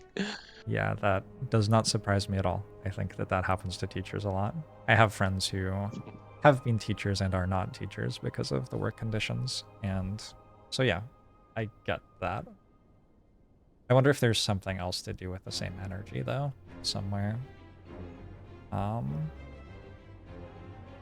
don't know. I could see myself being a data guy at a big company. I wouldn't hate it. I would actually enjoy like having clear goals outlined to me by my boss, and then I just do something in a spreadsheet or coding for 8 hours, and then I go home. I feel like that could be a vibe. I would also really enjoy that. Yeah. I did study stats it's not so common, unfortunately. Yep. Yeah, hard to get. They're also like, it is true that there are only so many jobs that I would enjoy doing in the world, and maybe I won't be able to find one, but that doesn't have to mean that my life sucks. Like, I can still, assuming that I stop streaming for some reason, I would still be able to, you know, go to work 40 hours a week, and then I have all the rest of my life to do the things that I enjoy more in. I've always kind of felt like that would be fine. As long as my job doesn't cause me physical discomfort. I think that streaming gives you a very strong mental fortitude, very large amount of mental fortitude. So I feel like I could handle a job that was like not so great and soldier through it during the week and then live my life the rest of the time. Yeah. All right, Terrence, I'm curious if you have any closing thoughts about the question I've been asking people is, if someone could take one thing away from what you do in the world, what would you like people to take away? Like, what's the most important lesson that you think your place in the world teaches you that other people could benefit from? It's a hard question. I feel like I don't know the answer for like where I am at now in life, but I feel like back when I was streaming more and like during the Hearthstone days, like there was a lot of drama when I first kind of like started to get attention, and I kind of wanted to use whatever attention that I did get from that to kind of try and make space so that that doesn't really happen to people as much, or like advocate towards that. And that's something that I thought a lot about. So it's kind of just that, I guess, where it's like other people can see like someone like me doing things that they like, doing something like this where it's gaming, whether it be gaming or in data, and kind of like somewhat make that path seem more reasonable to other people like me. Yeah, I think it's a super positive message. That's something that I think about a lot as well. How do I build a community full of strategy gamers who don't do the bad strategy gamer things and do the good strategy gamer things? Because I think you and I both know how strategy gaming can bring out some like toxic community elements. Yeah.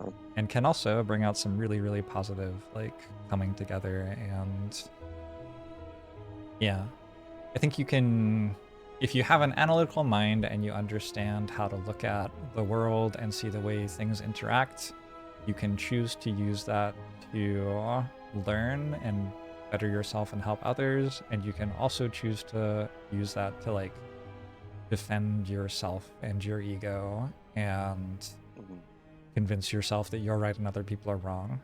And the first one is very productive and the second one is just really not. And trying to encourage people to get away from the latter and spend more time in the former is something that I try really hard to think how to do. Yep. I think we should plan like maybe a day where we could like plan out some things to like answer with Spire data, maybe like tackle one or two of them. I think that'd be really cool. Sure, I'm down. Yes, shoot me a message and I will look at scheduling after stream. How long would you need to prepare? Do we do it next week? Yeah, next week would be fine for me. Next week should be okay. Very the only thing is I'm away chill. on the weekend and you might not be as open on weekdays. Yeah, I'm working from home as of right now, so weekday after 5:30. Okay. So that's like 2 for you, right? Yeah, I could make that work. Yeah. Okay. Cool. All right. Yeah, shoot you a message. Talk to you again thanks, soon. This was fun. Yeah. Fun catching up. Thanks for hanging out. Later, Jorbs chat. Hey. Alright, chat. I must run to the bathroom, and then Caleb's gonna be here in 10 minutes. So, I'll be right back.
super chat.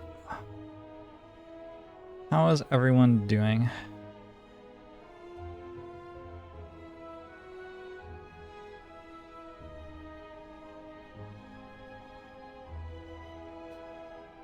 Told my girlfriend that I'm having trouble sleeping at night, and she has found medical literature.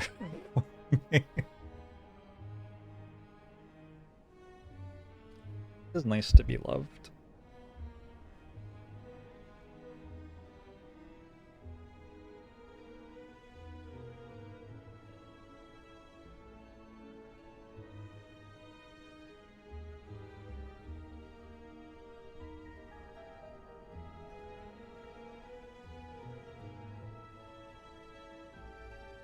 You know what we need, Yuri? Yuri Act. What we need is the ability. And I don't think that this is that hard. Oh my god, every time I click on run history, my game crashes. Okay, so after saying I don't think this is that hard, I immediately demonstrate why it is actually really difficult.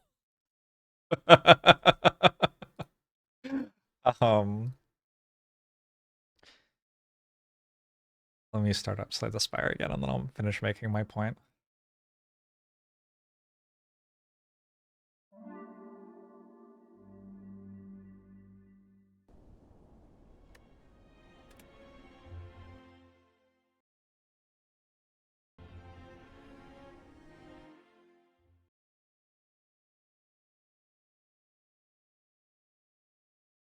Alright. So when I click on run history, it brings up my run histories, right? And I have run history plus, which is really awesome because it tells me extra stuff. Like when I go to a shop, it shows me all of the stuff that I didn't buy in the shop, for example. That's really cool. It'll also show me like when I actually used a potion. Like if we look at time meter fight, it'll say I used a weak potion. That is great.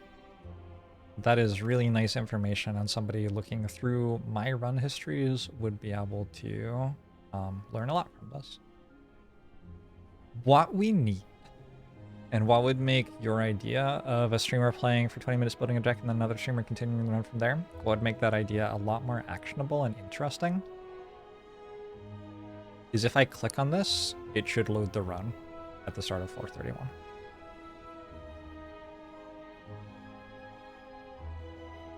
Like, imagine how cool that would be. You could be like, hey, I played a really sweet run with a super interesting Reptimancer fight, and it was just wild.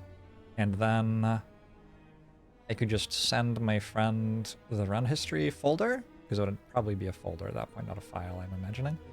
And I don't know, maybe it would just be a file. I don't know. And anyway, they could like just put it in their Slay the Spire folder and then open the run history and like click on the button and then play the Reptimancer fight themselves. I think that is probably not that hard to make, and that it would be incredible for doing collaborative stuff and talking about the game with other people.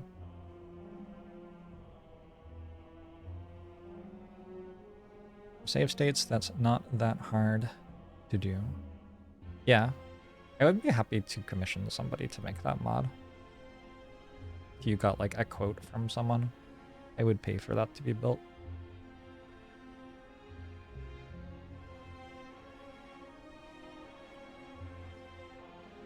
Is that fair? Having a big meow?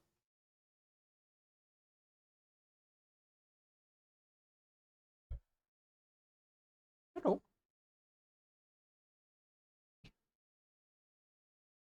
How's it going?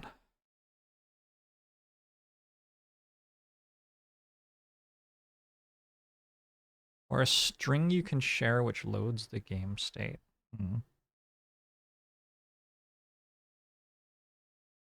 Hey Emma, how are you? I feel like it would be a pretty long string.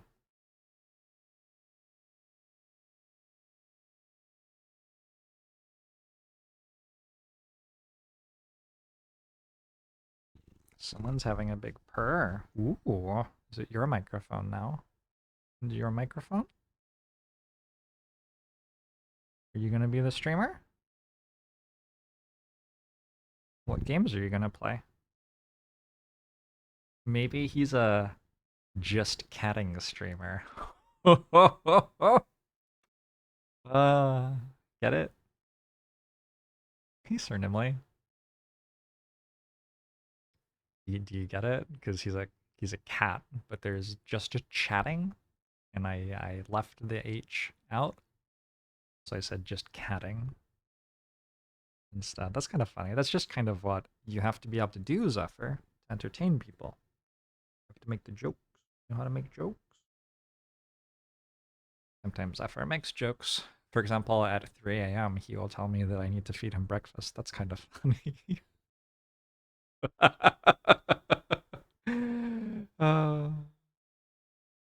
Depending on how RNG is generated, you might need to store a lot of data. Well, the save file already does it, right? You would just kind of need to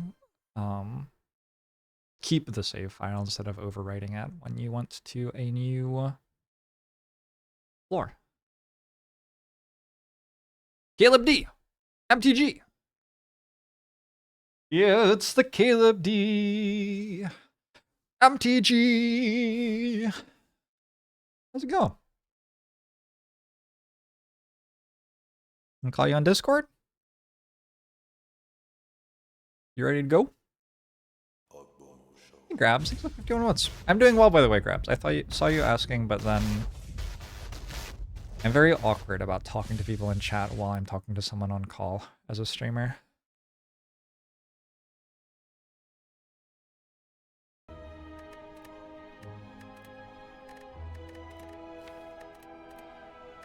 Hello, hello, hello. Caleb DMTG, how's it going? Going well. It's going well. Can you hear me? I can hear you loud and clear. I think we're doing good. Awesome. I am kind of sad that your Cube for Charity event was while I was doing a charity thing. I also like completely failed. I was like, Caleb's doing Cube on his stream, and I know when Caleb streams. I'll end my stream about when he starts his stream so I can raid him, supporting him. And then the first night, you didn't start until like an hour after I ended the stream. And then the second day, I was like, well, surely today he's going to be streaming his regular hours. And you'd been like streaming for like, I don't know, like 38 hours or something straight. And I raided you and you like, yeah. Right as I was ditching. Yeah. Well, exactly. The Cube for Charity events are interesting because it's a 4v4 race. So we're trying to get as many trophies as possible within a short period of time. So normally I'll wake up, I'll like, you know, take a bit to get going. I'll like cook breakfast, you know, maybe loaf around a bit before I finally like go live about the same time that I normally do every day in a way that's like somewhat predictable so that people can watch me and stuff. But for those, it's like, you're awake, go, get the trophies. What are you doing? You're not streaming. And then you like stream and like you've got that like stress in your stomach, and so you don't sleep that much when you actually take your break, and you wake up and you're like jazzed and ready to go, and then you stream at some like weird hour, and then you're like exhausted and you can't talk anymore, and you're like, okay, well this isn't a good stream. So then you finally like go off for a few more hours, and yeah, I think I streamed for, I don't think it was 38. I think it was like somewhere between like 32 and 34 hours. I don't know. I didn't look at the exact number or anything, but it was a lot within like a 48-hour period. In a 48-hour period, yes, that is a fuck ton. Yeah, and it's all like try hard, right? Like you can't make mistakes. You're playing for charity. You gotta. Do you? Anyway. Do you have the amount of energy required to be able to play Vintage Cube at like a fairly high level for, what do you say, 34 out of 46 hours or something? Yeah, 48 hours, like 2 days. 48 hours. Yeah, starting at like 10 p.m. or something, something unreasonable. Yeah, I think so. There are times at like the wee crazy hours where I was definitely playing poorly, just making like absolutely stupid mistakes, things that are like clearly not intended, you know, and then there were, but like the bulk of it, I think I was playing pretty well, and I finished the stream off with like a burst of trophies and stuff, and I went back over and I watched the VOD, and I wasn't playing perfectly. I wasn't playing perfectly for the last few drafts, but I was playing, you know, good enough. Sweet. About as good as my usual when I'm like, you know, fielding chat comments and all of that stuff as well. Yeah, tuned in for a little bit. I do love a good vintage queue. I liked your little thing that showed how many trophies everyone had and like where everyone else was in their drafts. That was. It's really cool, right? And you get so much information from that little square of text, and the person who programs it also programs the MTG bot that all of us Magic the Gathering streamers use, and he just does it with his free time. You know, just like he just donates his time every year for the Cube for Charity. It's one of his favorite events. And him doing that, his like little bit of additional programming, just makes the whole thing so much cooler. That's really awesome. Yeah, shout out to Dan Bopes. I had MTG bot in my channel for a bit because I added it for the event that we competed in together. Oh, fun. MTG Rivals. And then somebody banned it because they were mad at it for some reason. I don't know. I wasn't involved. I thought it was pretty cool. You can listen to what is on your stream and then say what the song title is. Yeah. It's like that's magic. a super useful command. Yeah. Well, it's always fun just watching you like breeze through these early monsters. I'm always like taking them, like when to attack this guy, or like when if I should actually like use a spell on the previous one that gains all the rage every time you cast a spell. I have played this game too much. Certainly a lot. Would you like to like introduce yourself and how did you come to be a streamer playing Magic the Gathering here on the interwebs? Well, I certainly started with the Magic the Gathering part. I've been playing Magic since I was like 10 years old, and I played it full time as a profession, like grinding paper tournaments in my early 20s for some like 3 or 4 years. And then I slowly shifted over to making content, you know, writing articles for sites, doing videos on YouTube, things that help people improve. And I didn't think that Twitch was going to be like my full-time thing. Like I never really expected it to be that. I just enjoyed the idea of being like a little bit more accessible. So I would go live and then I could answer questions while I'm live and play Magic and communicate with people.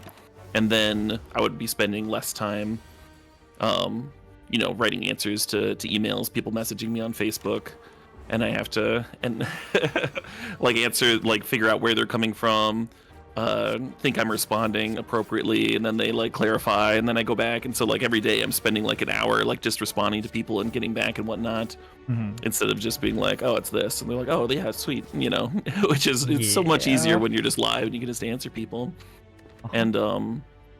And I didn't ever think it was going to be anything more than like a supplement to my income until I was kind of like in between gigs. I had worked as a sort of like a tester and a developer for a card game that had a failed Kickstarter, and I had like a little bit of money set aside, enough that I could like last for like a month or two. And a friend of mine had made this comment that was like, I don't think anyone that's not already doing it can really make a living playing Magic. I don't think that's like a... Oh, you were spite success.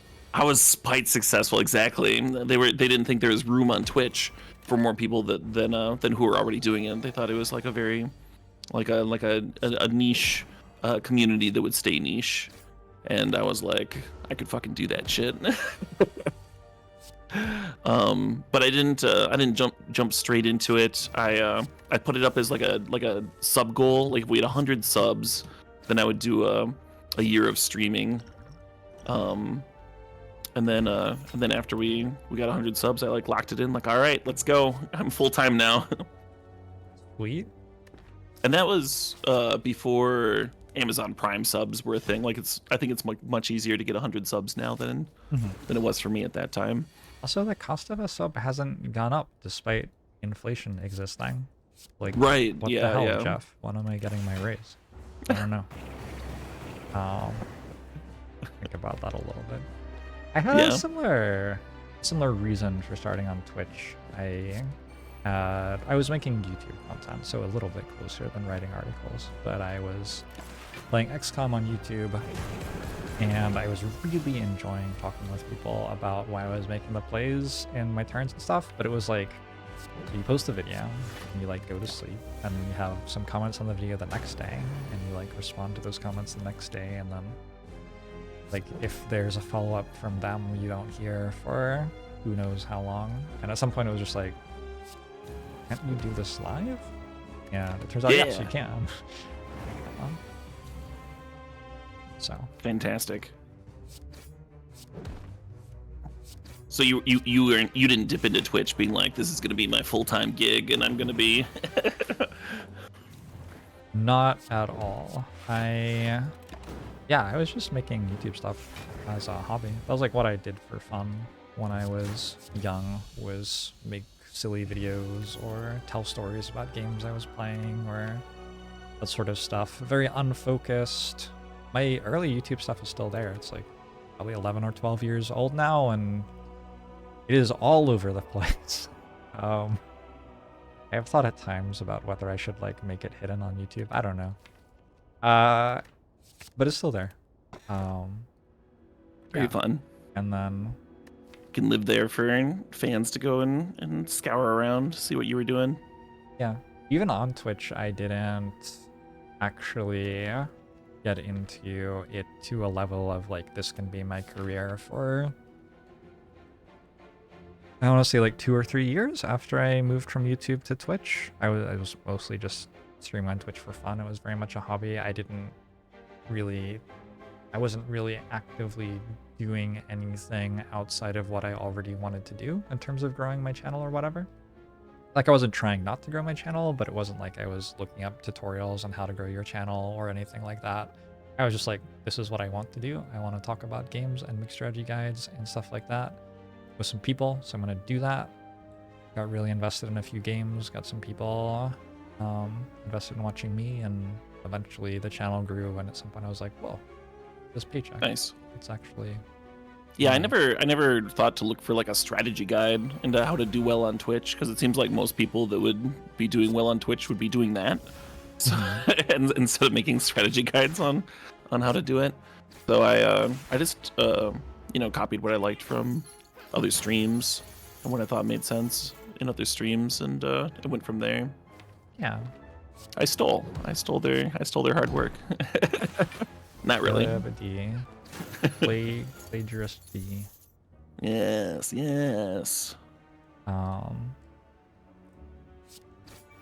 Yeah, also people who have been successful at streaming and have like gone ahead and written how they did it online and stuff like that, do not always understand why they were successful at streaming.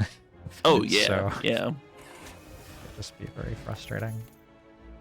I feel like I have a huge what's that word? Survivor something or other? Yeah, survivorship bias. Or yeah. Yeah, and so then a lot of times when people are asking you like advice and stuff for that specifically, it's like, well, what worked for me won't necessarily work for you.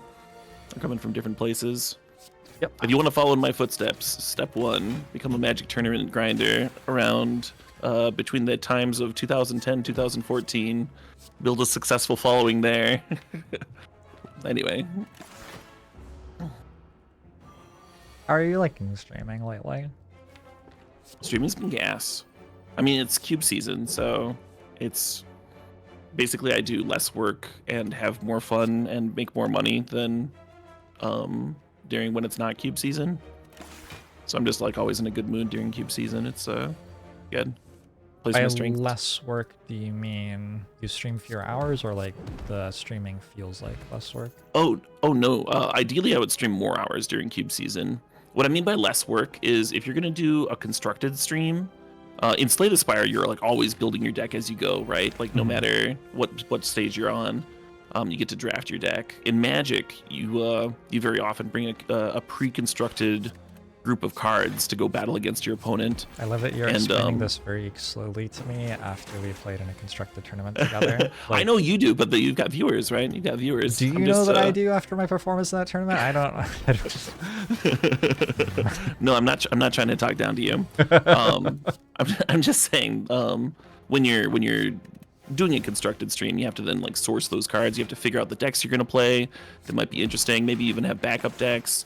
There's like maybe like an hour of prep before the stream starts for a constructed stream. Whereas if I'm gonna do something that's either limited or cube, I can just I can go live when I'm ready, and it's a lot less stressful, a lot less makes a ton of offline work involved. Yeah, for sure. Oh, Snakes and Coffee says that you don't actually have viewers and that we are streaming to bots right now. Yeah, and you're a robot as well, I believe. Oh, right. Well, that all makes sense then. Glad we clarified that. I think I was 26 or 27 before I realized that I was an android. I personally prefer the term replicant. Okay. Yeah. Well, we're all about personal preference here, so I'll try to respect that. I never really considered that, like, a constructed stream has work to get the deck going and stuff. I guess because if I were a Magic the Gathering streamer, I just wouldn't do that work. I would just show up and be like, oh, you want to play, like, I don't know, aggro red? Sure, give me a sec. I guess I'll try to build that real quick. That makes sense to do it before the stream, though. Maybe I'll think about preparing for the stream before I'm live in the future and see if I enjoy it. I always have that like nagging, like if I'm building a deck on stream, I've got this little voice in the back of my head that I can't quiet that's like, this is dead air. And the viewers might not look at it like that, right? They might be enjoying that part or making card suggestions or enjoying like me interacting with chat during that period. But in my head, I'm like, I should be in a game right now. Like it's stressful. Do you ever get like that? Do you have any like we are all our own worst critics. Honestly, Caleb, I gave up thinking about that shit when I realized that I felt guilty for taking a bathroom break. I was like, every time I go to the bathroom, I come back and I have 100 fewer viewers because they all left. So I should not go to the bathroom anymore. And then I was like, double take. Like, wait a second. Wait a minute. That is not the right conclusion. So I restructured how I think about that stuff. I think something that helps me with that is that I have daily YouTube uploads with a highlighted run that is like a good run from my streams. Like it has some interesting stories or an interesting fight in it somewhere, or a unique card was used for some reason or something like that. And I don't have to do any of that shit. I pay people to highlight and title and upload and thumbnail all the videos. And because they are doing that work, I feel confident that if you do want my content with minimal dead air and at a fairly interesting level, you can go watch the daily YouTube upload, and the people who are here watching live are chill with me, just like kind of being a human being. And yeah, I'm not a perfect one-man show all the time, and that's okay. That's what got me there. And now you don't rush your breaks for poos and stuff. Maybe you take a relaxing poo instead of a rushed poo. It's a lot better. I don't know how you feel about poos, but they're not as fun if you rush them. That's for sure. Yeah, it's not great. Unhealthy, I believe.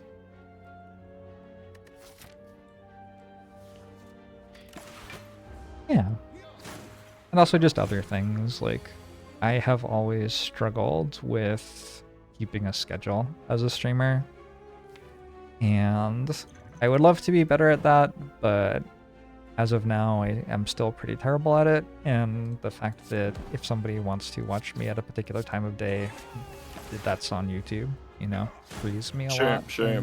Makes it easier to vibe and enjoy myself. Some people have like a way easier time having a consistent sleep schedule, which I think is kind of necessary for having a consistent stream schedule. Like if you have insomnia and you can't sleep until you know, when you would normally go live. It doesn't make sense to go live on no sleep. It makes sense to, you know, sleep when you can, stream when you can, etc. Yep. Yeah, I agree. And streaming's strange because it's not that I can't stream on little sleep. Like if I had a 9 to 5, I could slug my way through the 9 to 5, right? But it actually just makes less sense to do that than it does to, like, if I'm tired, get some more sleep and then stream at a time when I'm feeling more comfortable. Because the keeping to the schedule is helpful in a lot of ways, and maybe it's a good aspirational thing to achieve, but like being entertaining and not drooling on your microphone is a lot more important than that. So, yeah. Sportscar says rushing poos can increase chance of anal fissures. Jorbs is talking honestly about how to relate to an audience, and Caleb is talking about poop. I mean, who can be honest? What's dishonest about poo, right? What's not? That's like part of the basic human experience. Yeah, that's shared, that we all share. Well, you really shouldn't for germs, like, but. Isn't there a medical procedure where they do that? Yeah, there is, to like reseed gut bacteria or something. Yeah, and it's like there's very strong medical literature in favor of it. Trust the science, Jorbs. Receive my poo. Yeah, would you donate poo to me if I needed it? I would donate poo to anybody, and I am not picky about how it's received.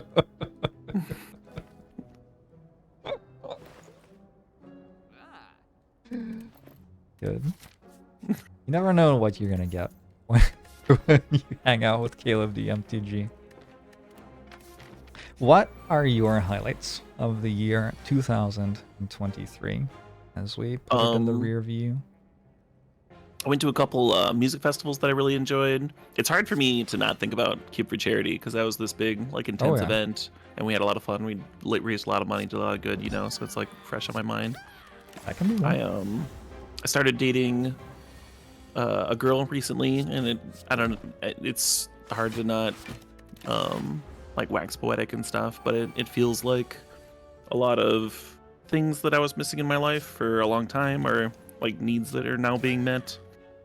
Like I have a partner who's like doing the Cube for Charity, and she's like, oh, you're not gonna have time to cook, I'll just like cook more and like leave meals in the fridge and stuff. And so like that was one less stress on me, you know, like it's like a partnership thing where, where I'm with someone who's equally invested, and it's wild that it took me like 35 years to find someone like that, but I've been really happy.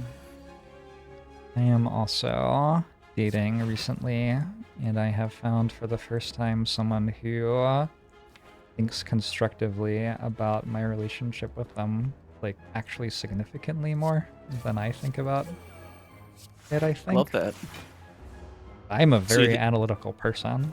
Yeah, I make spreadsheets and bulleted lists and stuff, and I am being outdone. It's almost to the point where I feel like I should be like stepping up my game. That's good though. Like from a reputation standpoint, if nothing else. Oh, sure. If this got out. Get good, nerd. Yeah. Yeah, it is really good. It is nice to have human companionship. Hot take, I know. Right, yeah. How'd you meet? Online dating? Was it a online thing? On Tinder. Oh, right. Yep. She had actually watched the stream before because she's a Magic player. Oh, cool. Right, yeah. So that was interesting. I felt weird about it at first. I messaged my friends like, "Is this fine?" Yeah. What do you think? I need someone who's not biased to like let me know their thoughts, that sort of deal. But it's been good. It's been happy and healthy and respectful and all the good things. Yeah, it seems like a good way to get the helping someone process the fact that you are in front of a large online audience constantly out of the way. Because that is always an interesting part about dating someone to me, is that I've already processed the fact that I'm in front of a large audience regularly, but they haven't, and so they're having to process what it's like to have people saying things about me or them. Oh yeah. Which they have never had any reason to have to process before because it's just kind of weird. But yeah. I've definitely changed how I talk about relationships over the years. Like I used to be more open with my chat and stuff, and I got burned for like using a partner's name once, and I was like, okay, well, I'm never never gonna do that again. Yeah. I'm very chill with my chat recently. I don't know. Maybe we've gotten careless. I fluctuate though. There was once a time when I was like afraid of opening my door because I thought someone might be outside it about to attack me, and now I'm like just very, very, very much vibing. Yeah, I definitely lean towards the chill side of things as well, and the openness. The thing is, like, if I'm not talking with chat about the things that I care about and the things that matter to me, then who am I talking to, right? Like I'm like I'm spending so many hours a day streaming and stuff. It's not like I've got, you know, people to talk with over the water cooler or what have you. Yeah, it makes it a lot harder. One of the most soul-crushing things anybody ever said to me about streaming was my friend Filthy Robot when we were talking about making content. He's been streaming a little bit longer than me, and he said he felt like he had been really easily able to talk about all sorts of interesting things when he started streaming because he had spent his entire life at that point discovering all sorts of interesting things that were fun to talk about. And then now he had spent like the last 8 years sitting in a room playing video games and commoditizing all of the interesting things that he had to say about the world. And he had kind of like run out of things to say a little bit. Yeah. He still has. I don't mean to like shit on his stream. That came off more negative of him than I wanted. I think he does a great job of still running his stream, but it's like it becomes different once you realize you've told that childhood story 5 times or whatever. Yeah, I mean you're using his words to share like a truth that is true for like all streamers that stream for a long time, right? Yeah. Yeah, that made a big impact on me when I read about it in your book. You shared his quote about that, and I was like, that is so fucking true. Yep. Most of my good stories, my like really interesting ones, are when I was like younger and more active and partying more and doing crazy things like naked body slamming my friend's car and going to all these tournaments without much money and making it work and scraping by and getting into wild situations. And that was like a pretty contained period of my life, right? It was like college, and then that I was like very interested in exploring and doing crazy stuff and pushing myself to the limit, and now I've been streaming for like 8 years or something, and so it's like that stuff's getting further and further in the past, and new stories are like, yeah, I found a new tea I like. Well, I mean, pretty excited about it. He is pretty rad. Tea's so good. Have you read Ancillary Justice, that trilogy? No. I can pretty much guarantee you would like it, I think. I would be astounded if you didn't like it. It has a lot of tea in it. That's why I mention it. Oh, sure. Yeah. And I think it's like won awards and shit, so like tea is actually like not a bad thing to talk about for a long time, apparently. Oh yeah, won the Hugo and Nebula. That's always like, so I feel like some sketchers will win one of those occasionally, but I haven't read a book that's won both of them that was not just great, not just amazing. Yeah. Very, very good. You asked me something. Have I ever spreadsheeted relationships? Have you? No, I've never... What's the right way to say this?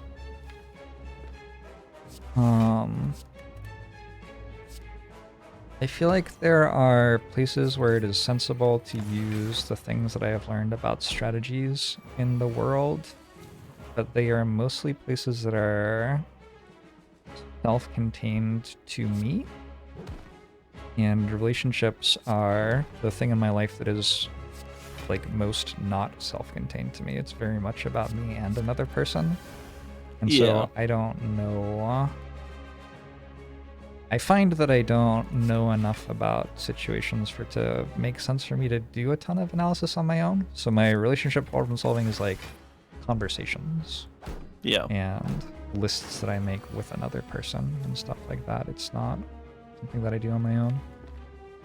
This is slightly different, but I mean, it doesn't make sense to like min-max a relationship or what have you, or get like hyper analytical in that way. The problem with min-maxing in real life sometimes is you need a goal to min-max for. And in a relationship, you have to work out what the other person's goal is as well before you can arrive at something sensible. And then, people change and relationships change, and it's a fluid thing. All sorts of complicated. So, I've gotten very good at listening, though. That has been important to me. Or I could get life better in at that. general. Yeah. Someone else will be talking, and I'll just talk over them for hours. Yeah. Yeah, sometimes they'll like invite me on their stream, and I'll just like keep prattling on and on. Do you think this is why people nonsense. drink a beer while socializing, so that I could like drink a beer instead of listening to you anymore? We should grab a beer sometime. That'd be fun. I'm going to Chicago in April. Yeah. That's kind of close to you, right? It's closer than Seattle. That's very close. Yeah, it's like a couple-hour trip away or something. Oh, really? It's that close? Like by car or plane? Yeah. Oh, yeah. wow. Okay. We should do something. Absolutely. Either like last weekend of April, I think. That'd be really cool. Yeah, every time you fly out of Madison, there's like a 50% chance that all you're doing is flying straight to Chicago, because Madison is like a very small airport and Chicago's got a big ginormous one. So a lot of times you're just like paying an extra $100 to leave from Madison to take the quick little stop over there. Yeah, it's super close though. And then sometimes people miss their flights out of Madison to Chicago, and so then they're like getting Ubers to drive them to Chicago to leave them there. What's the Uber to Chicago cost? I did it once. For whatever reason, so normally it's like pretty good leaving out of Madison, but for whatever reasons, the planes were late, and I didn't want to risk. I was going to Berlin for a metal festival. Oh yeah. And I didn't want, and I'd found tickets that were like $700 round trip, and I'd booked like my hotel and everything. Like nothing could be refunded or whatever, and like I'd been planning on this trip for a while. So I was like, okay, well, I'll eat whatever the Uber fee is to make sure I get there. And it ended up being like, I think it was a little less than $200. It was like $180 for the Uber, and then I left like I don't know what it was, like a $50 tip or something like that. Yeah, that's a rough one, because I guess they're driving back again, and they're not getting a return trip, are they? Right, and I've like talked to a couple people on those longer rides, and they're like hoping to find someone to like take back, and like sometimes that just works out, and they just make bank both ways. But it is a risk for sure. I've gotten much more into public transit recently. There was a while that I was very hooked into Uber, and what did it for me actually was the Netflix show about the founding of Uber with JGL in it. He successfully was such a reprehensible human being in that show that I was just like, well, not using Uber anymore. So not another dime. Yeah. He really made me hate him. And he's like a pretty likable guy in general, I would say. So very impressive. Kid's got range. Man's got range now, I guess.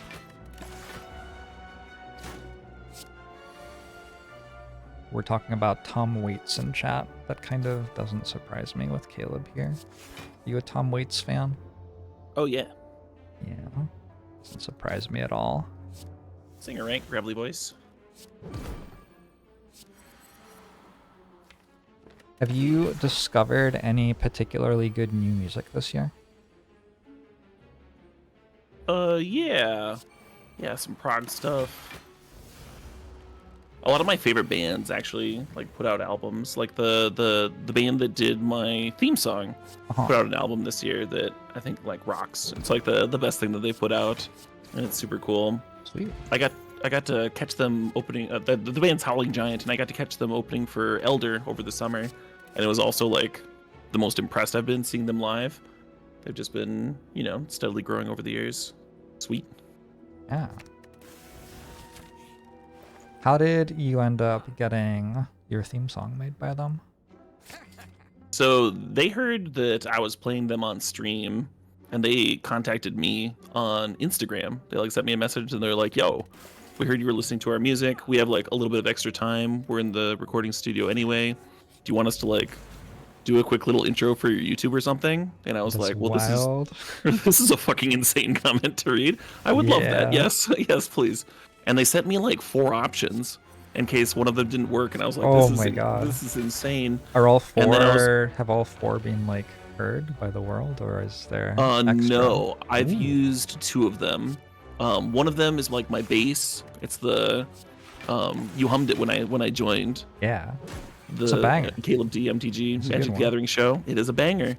I have used another one of them when I'm like on the road, and I had to like jury rig a new intro for the YouTube when I was like uploading stuff, and I had to like make something new anyway. And I was like, well, if I'm making a new thing anyway, I might as well use one of these other ones. So 2 of them have been heard.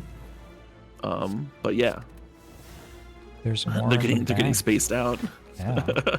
Anyway, so after that, I was like, well, I feel like I should pay you folks money or something, and so I asked if I could hire them to do a theme song, and they gave me like they were like, yeah, absolutely, no problem. And so I wrote the lyrics for it. I sent it over to them. They did like a great, like phenomenal job with it.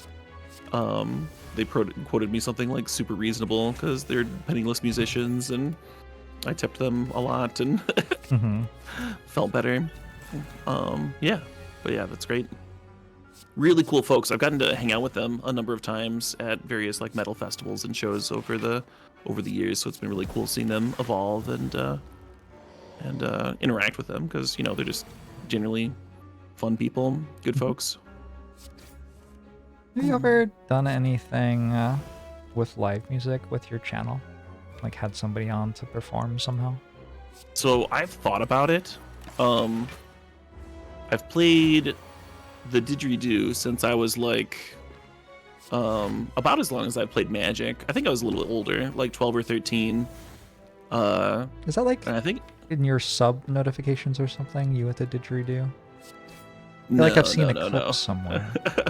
I used a little bit of Dig for one promoted video that I did for Wizards once, but I think that's the only time I've ever mixed it into anything that I've done for Magic. I think I probably saw that promoted Wizards video. Yeah, that's possible. We're just kind of being in the same world for a really long time together. Yeah, and I've thought about doing like a how-to video where I like play and jam along to a guitarist or something. Get another musician in and just like rock out for a bit, and then maybe go over different techniques and stuff if people are interested in learning. But I haven't pulled the trigger on that. I've got a couple of other like musical projects that are in various stages of actually happening or what have you. And I don't know. I start too many things and don't finish enough of them. Isn't that just a mood? Right. God, yeah. I've gotten a lot better at that. You want to know my secret? What's that? I hired people to do shit for me. It's pretty good. Yeah. So much more stuff gets done now. Yeah, I recently got an editor for my YouTube too. He just like DM'd me on Twitter, like cold called. He was like, yo, I edit for these other people that you know, that you're like friends with. And I just use like an algorithm to like strip out all the dead air. And I'll just like have it all set up to be basically automated, and we'll split the profit from your YouTube, and a lot more content will go up. And I was like, oh, because I was spending like an hour every night doing editing stuff, and it was interfering with my sleep schedule, you know, because then like at the end of a stream I couldn't go straight into decompressing and sleeping and stuff. I was still had to like focus on things. And so my sleep's been better. There's like way more content for people to watch if they're enjoying that. And it's actually making money like it wasn't really before. So it's been really positive. No, that's really nice. Do you notice people coming over from your YouTube to your Twitch stream? A bit. I'll get the occasional comment and people being like, "Yo, here from the YouTube, first time seeing you live." That's always a trip. Yeah. Those are always really fun. How much crossover do you get? Is it a lot or? I was just thinking, I think I used to get more than I do now. I'm not sure by how much. It used to be like too much. And it feels pretty manageable now. I have like a limit to how many new people I can meet isn't the right word, but like have in my brain per day. I don't know friends. I don't know what the right word is. No, it's like the opposite. It's like want new friends, but then it's like difficult when there's so many of them at once because I wow, Jorbs with all of the friends. Can't keep track because he's so popular, Jorbs. It's me. You never had that? You've never thought like, gee, it's actually kind of a bit nicer to stream to 1,000 people than 3,000 people or something like that? You must have had that thought at least once in your life. I'm just trying to be funny. Of course. Oh, I'm sorry. I missed that. That was. I can explain the humor in detail if that helps. No, I find it often does. Then everyone's in on the joke. That shares the humor. I mean, there's different skill sets, right? Just streaming to like 40 people or a couple hundred or a couple thousand or what have you. It is a different vibe, yeah. Yeah, you're like picking out the occasional comment versus having actual conversations. Mm-hmm.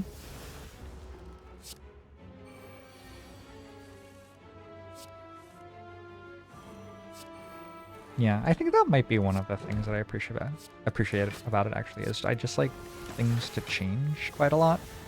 And people will look at my stream and see that I stream a lot of Slay the Spire and maybe think like that makes no sense. But when you're streaming a game, like a lot of the changes that happen are not anything to do with the game. It's like who's in chat, what's the energy like? Is it players who are new to the game or players who know what's going on? How many hours a day are you streaming? Are you tired? Are you passionate about something in the game right now? Or are you just kind of going through the motions? It's like all stuff like that. And as opposed to the individual game? Yeah. And if anything, I find it easier to focus on that stuff and find it interesting and navigate it well in a way that makes a good show and makes me happy if I'm playing a game that, you know I like and I'm really familiar with. It just makes it a bit easier for me. You get asked, like, do you ever burn out on Magic and want to play a different game? I feel like Magic creators don't get asked that as much because a lot of your audience probably has just been playing Magic for 10 plus years, right? Decades and decades, yeah. Yeah, some people get surprised when I tell them that I like play enough Magic.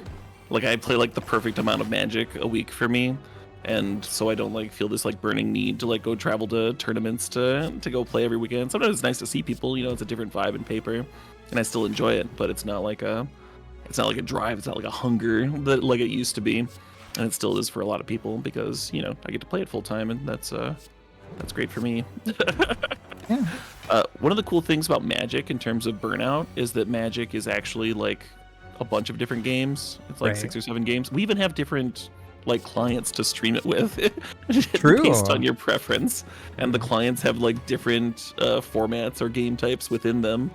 It's yeah, it's a lot of options. It's a lot of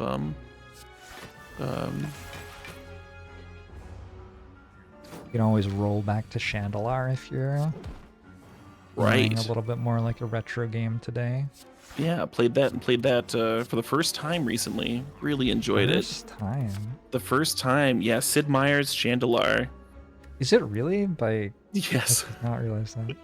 Yeah, he made it. he was making it before he actually did Civilization, but I think Civilization might have actually come out first. Anyway, really interesting stuff. It has like some things that are like way ahead of its time in there. Like there's like an auto tapper. There's like Magic Online doesn't have a fucking auto tapper. Like,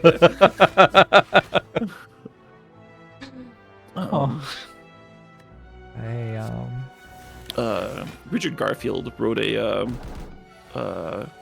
preamble for Chandelar that's like a page long, and he's talking about like the future of gaming, and he's envisioning that like when gaming becomes more accessible through computers, when people can just play with their friends wherever in the world they are at any time, that it's going to be like just as big as like movies and sports, was how he put it. Like that's what his vision was. This is kind of prescient, How big is gaming? It's probably not bigger than sports. It kind of depends on how you define gaming, right? Yeah. Like everyone Always plays card games with their family around the.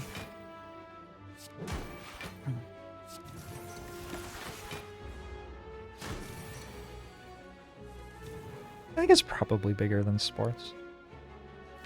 You think so? It does depend how you define it.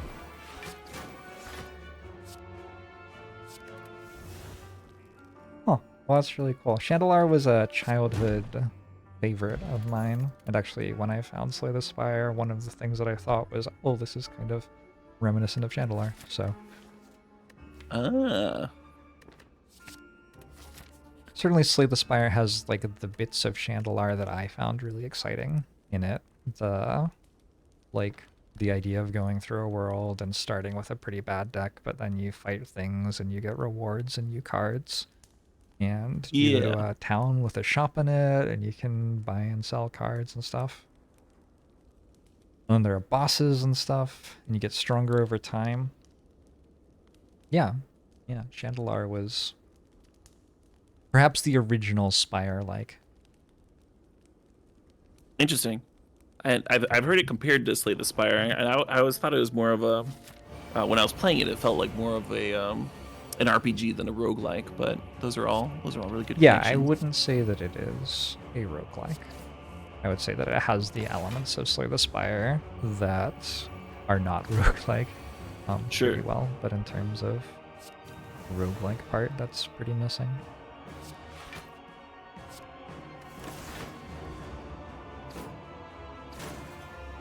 Have you played any really fun games other than Magic this year? I went deep on Baldur's Gate. Oh yeah, you streamed it like really, really hard for like 2 days, right? Well, or 2 weeks. Sorry, I wrong. It was like 4 or 5 days. It was like as long as it took me to complete my first run, which yeah. Oh yeah, I started like right as it dropped, and I just streamed for like 11 or 12 hours for like 4 or 5 days in a row until it was done. Cube season was coming up, and it was coming up like a week and a half after Baldur's Gate 3's release, and so it was like this perfect niche moment where I was like, I can feel justified streaming a non-Magic game because like my main format is coming in, and it was like kind of like a quote unquote dead time for me in terms of Magic. And I've got this history with Baldur's Gate. Like I played through the first 2 when I was a little kid, and then I came back to them as an adult and replayed them, and just like really enjoyed the storytelling. And I really love the Larian games, the Divinity games, were some of my favorites that I've played over the past like decade or so. Oh. And so I was really excited for Baldur's Gate 3, and I was really glad that I streamed that and shared it with folks, and had some really crazy times.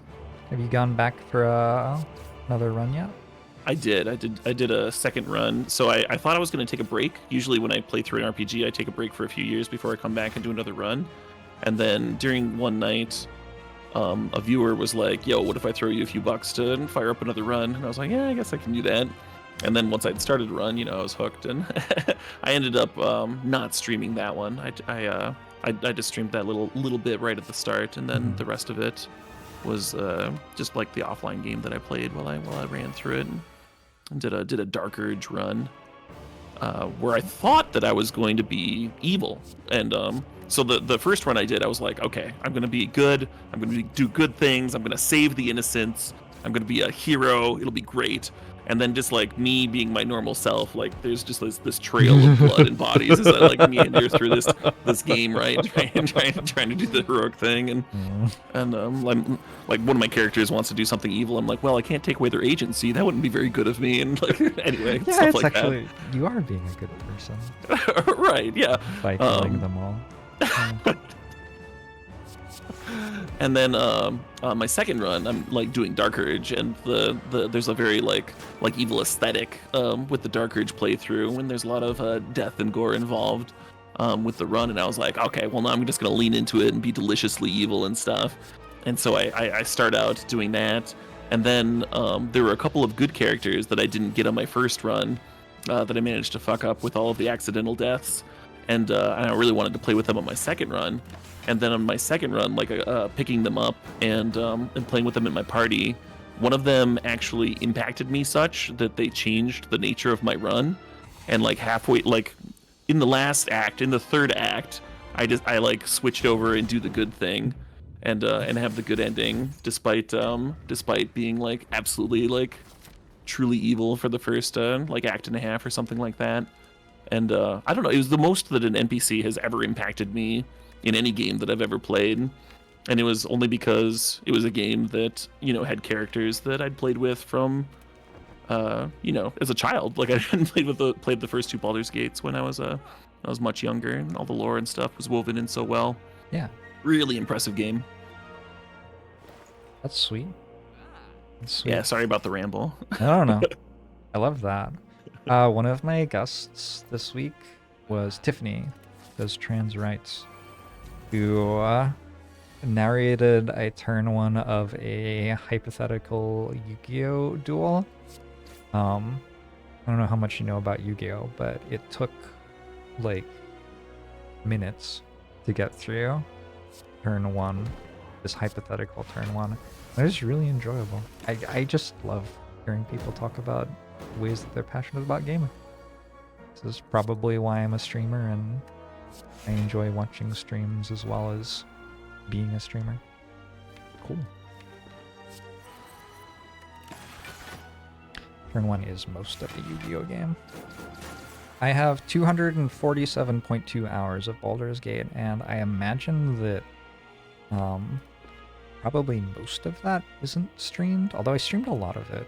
Might be about 50-50. But I definitely enjoyed playing it on stream, and then I stopped streaming and I was like, well, I'm tired, I don't want to stream anymore. But that doesn't mean I want to stop playing Baldur's Gate. When I kept playing Baldur's Gate. Yeah, so. Yeah, I watched some of your Baldur's Gate. It was fun watching like other streamers that I enjoy on Twitch go through that. And their approaches to problems, and interacting with chat during the various parts and stuff. Mm-hmm. It's maybe the best storytelling that I have ever gotten to enjoy in a game. And at times I have felt even rosier about it than that. There was a while that I was saying that it was the best long-form storytelling that I had ever experienced in my life. And I didn't really stop saying that because I thought it wasn't true. It just seemed like a very strong statement. Sure. I was like, maybe I'll reserve judgment for a bit. But like, it's probably just true. It's an excellent game and a very well-told story. Yeah, some really good writing, and the voice actors in the game, like, I don't know how many awards they received, but it wasn't enough, you know? They need to be making new awards to properly give them their due for this game. Man, you got a lot of gray stuff in your hand. It's a close run. I've been surprised at how well low difficulty has been providing interesting runs for me. I think a big thing is that I'm not losing the hard runs before I get to the end of the game. And so because of that, I'm getting to the end of the game with decks that would usually already be dead, and having to actually use my brain a little bit to try to work out what to do from there. Yeah, scrape a little bit. Yeah. I'm also like talking to you and reading chat and sleeping 5 hours a night and yeah, those are some great excuses, Jorbs. Look, I gave you room to make the excuses for me, and you didn't step up, and now we can.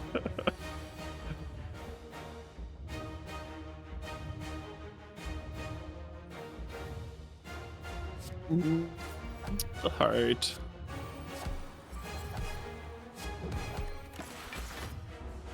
Do you have things you are stoked about for next year? I'm going to Stonehenge at the end of January, as soon as Cube season's over. Really stoked about it. Not like an incredible time to be in England, you know, it's winter time or what have you, but it's also when flights are super cheap. Sure. I really wanted to travel. My girlfriend, and asked her where she wanted to be, where she wanted to travel to most in the world, and that was her answer. And I was like, that sounds freaking awesome. Let's do that. And so we're taking like a week and a half. We're gonna go check it out. We found like a tour that checks out Stonehenge and then some other like slightly less touristy rock creations. And then we're gonna go up and see Scotland for a few days as well, nice. Which I'm pretty stoked about.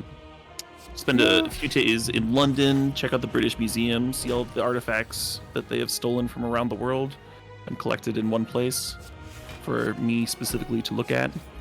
Yeah. Very kind of them. The British are known for kindness to people from other places.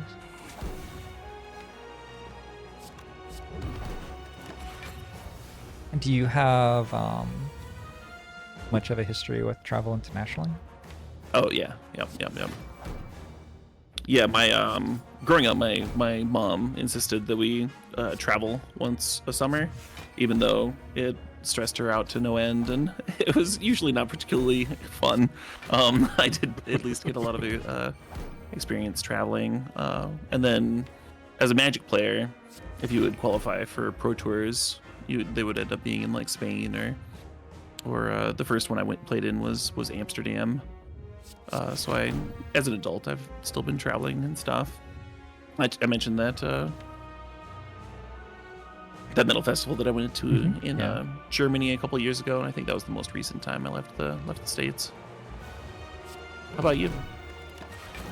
I haven't traveled internationally outside of Canada since pre-pandemic. Obviously, I grew up in a different country, so I did that thing, for better or worse. But it's been a while for me. I'm not sure if I miss it or not.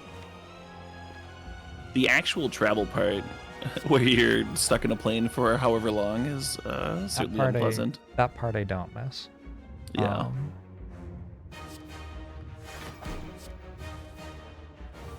And I have all these memories of things that, like, maybe I miss, but I don't know.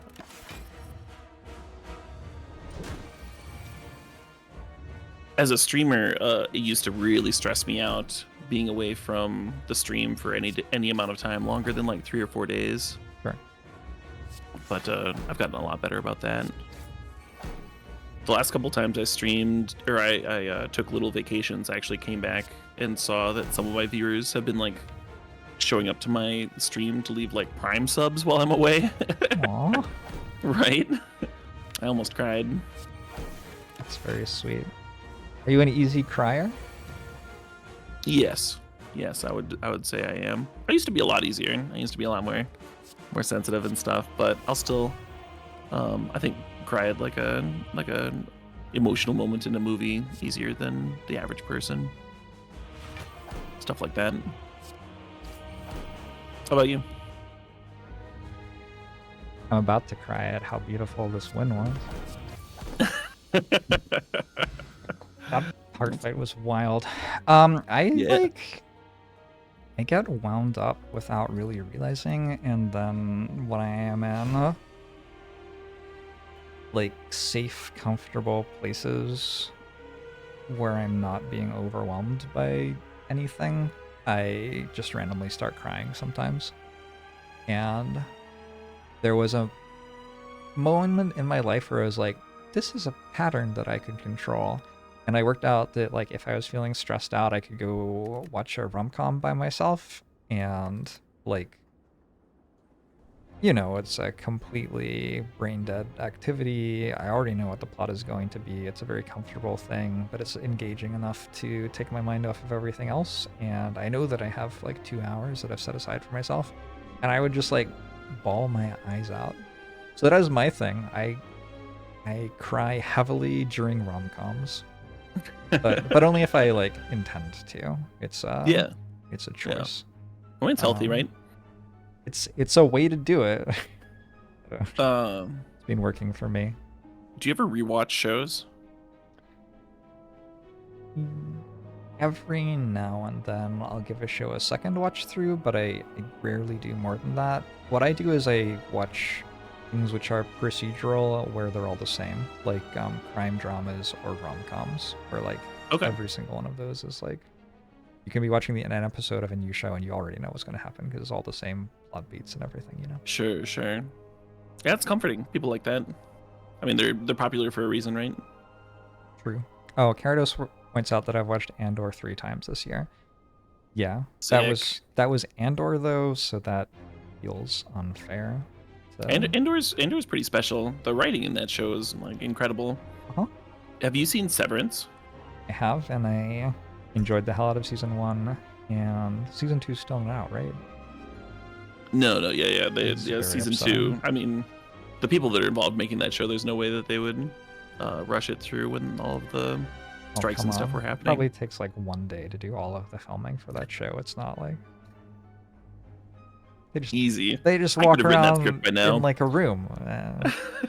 Get it done, in my opinion. Yeah, I'm looking forward to season 2. It was a great show. That's like the type of horror I like is horror where you're not really sure it's horror the entire time, and you just realize as you're watching, like, oh, this is like psychologically fucked. And then it sinks in more and more and more over the course of the season. Yeah, my favorite horrors definitely have like some genre blend going on. Things that I enjoy from other genres, and then you got that like fun horror aesthetic sometimes. Although there wasn't any of that with this one, of course. But yeah, like the Spire run or Severance. Severance. I don't think Severance has a bit of horror aesthetic. I think it's got a bit of The Shining in there. I think there's definite inspiration from The Shining. Yeah. I think there's some stuff.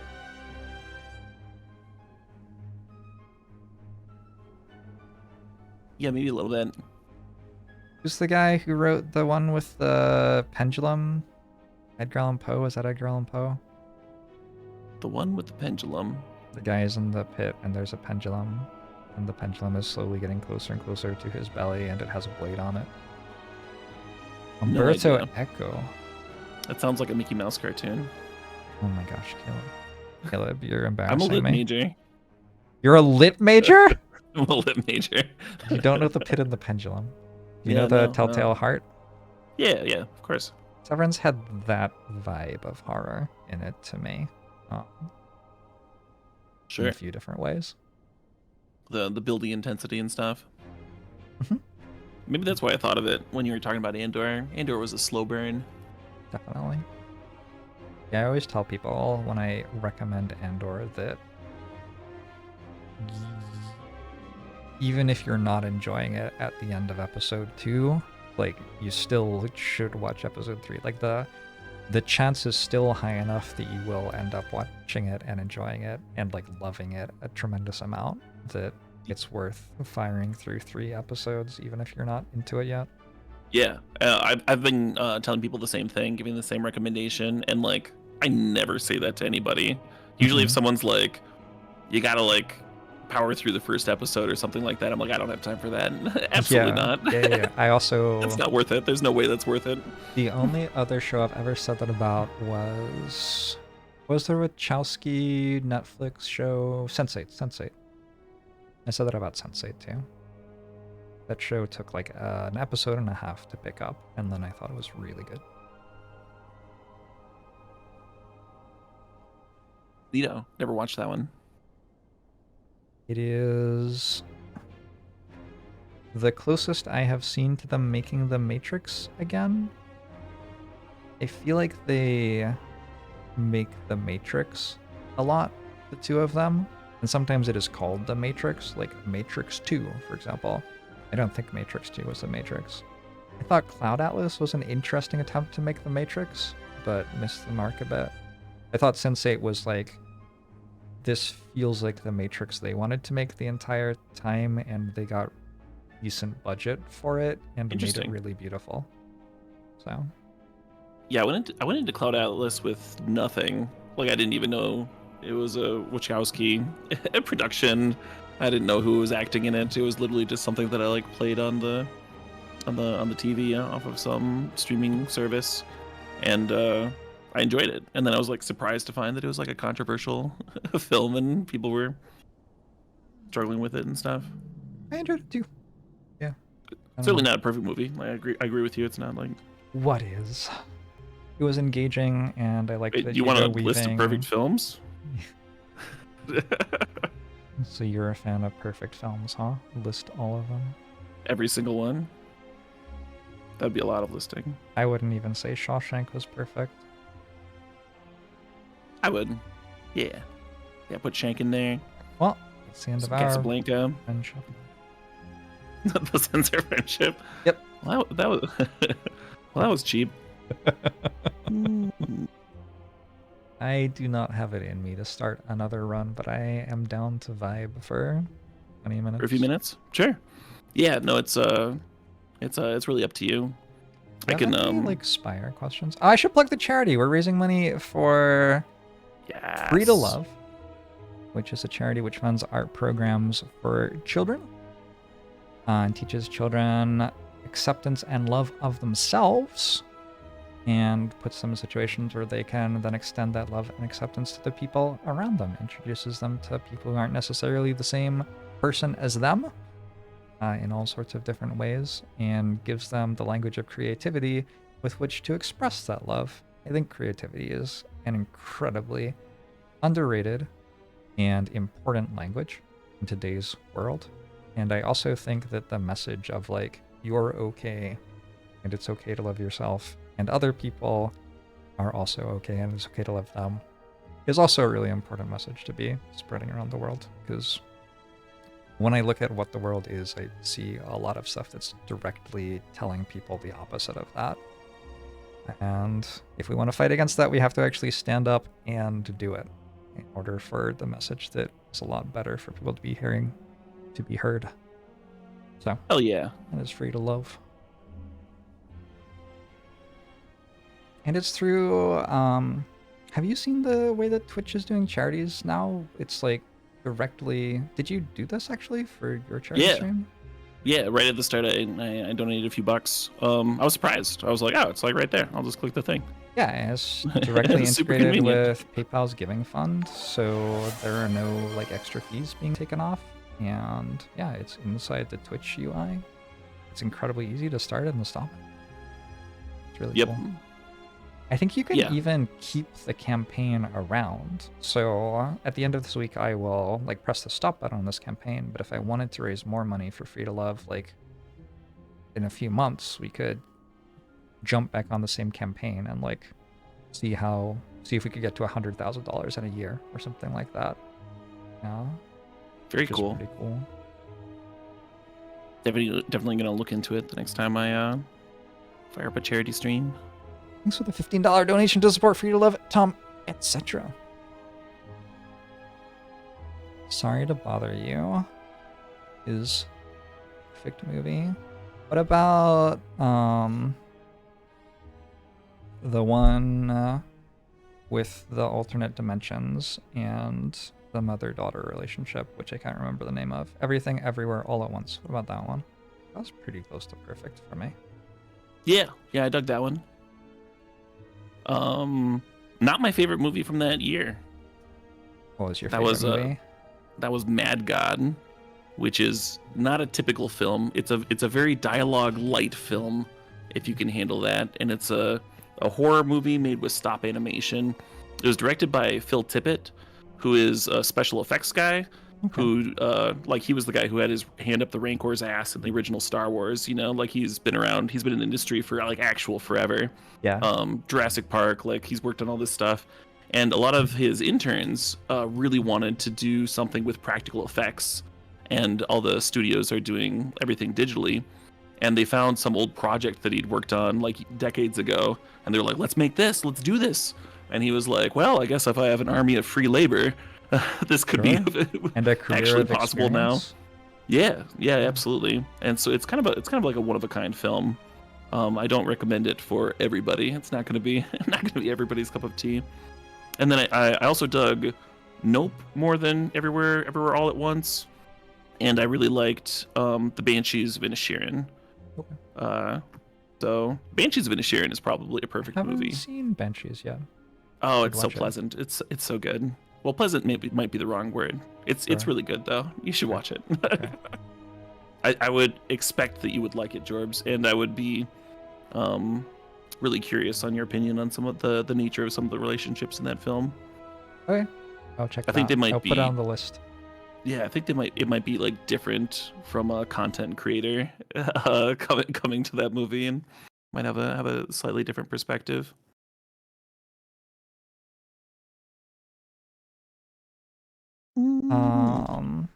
With the Mad God, the movie you're talking about. Right. Yeah. No, I could talk about Mad God for hours. Yeah, I really start paying attention when someone's like, this is a really weird film where someone with a career of experience was given the ability to make a passion project for a bunch of people. Like, that is the way that weird things are ludicrously good in my experience. So for me, my favorite movie for a long time, I'm not sure I would call, I don't know, it might still be my favorite movie, was The Fall by Tarsem, like a 2006 movie, maybe 2008. And he was Tarsem Singh, I think is his name. Maybe he was a photographer for advertising media for a decade, and as he flew around the world shooting all of these ridiculous shoots for luxury goods and the most beautiful landscapes that the planet has, he was jotting down notes of like how he would incorporate all of this earth into this like epic tale that interacts kind of with the ideas of oral epic storytelling like the Odyssey, and ended up making a film out of that after like a decade of spitballing about it, that shoots all over the world and ends up being a tribute to stunt people in a way that's like pleasantly surprising. Like, you don't quite realize that it is for the entire way through, and then it's kind of like there at the end. I don't think I've really spoiled it by saying that either, because I think even having heard me say that, you'll still be like, whoa. And yeah, very cool. the movie is I recognize the poster. I've like seen people on film Twitter discussing it. Yeah. But it had never quite made my watch list, but I just added it. Yeah. It is very, very, very unique in a way that is very engaging to me. Very cool. Yeah, I wouldn't call Mad God a perfect film, because it's like very apparent that it was made by a group of special effects people, and like so it has like all of the strengths of like not having a bunch of suits leaning over their shoulder and like telling them what to do, and then it also has some of the weaknesses of not having writers and actors and all of the things that go with that. The weaknesses of not having writers. Right. Yes. Yeah. Yeah. All right. I think I'm gonna go order myself some dinner and go to sleep. Absolutely. Get some dinner. Thanks for having me on. It's been so great to chat. Love you too. Enjoy your evening off. Are you taking a day off or? Absolutely not. I'm gonna jam some Cube right now. All right. If you start your stream, I'll raid you. How about that? Do you need a second? I can sit for a second. Oh, he left the call. He actually just left the call after he said that. That's how rapidly he's going to go cube. All right. Well, bye, Caleb.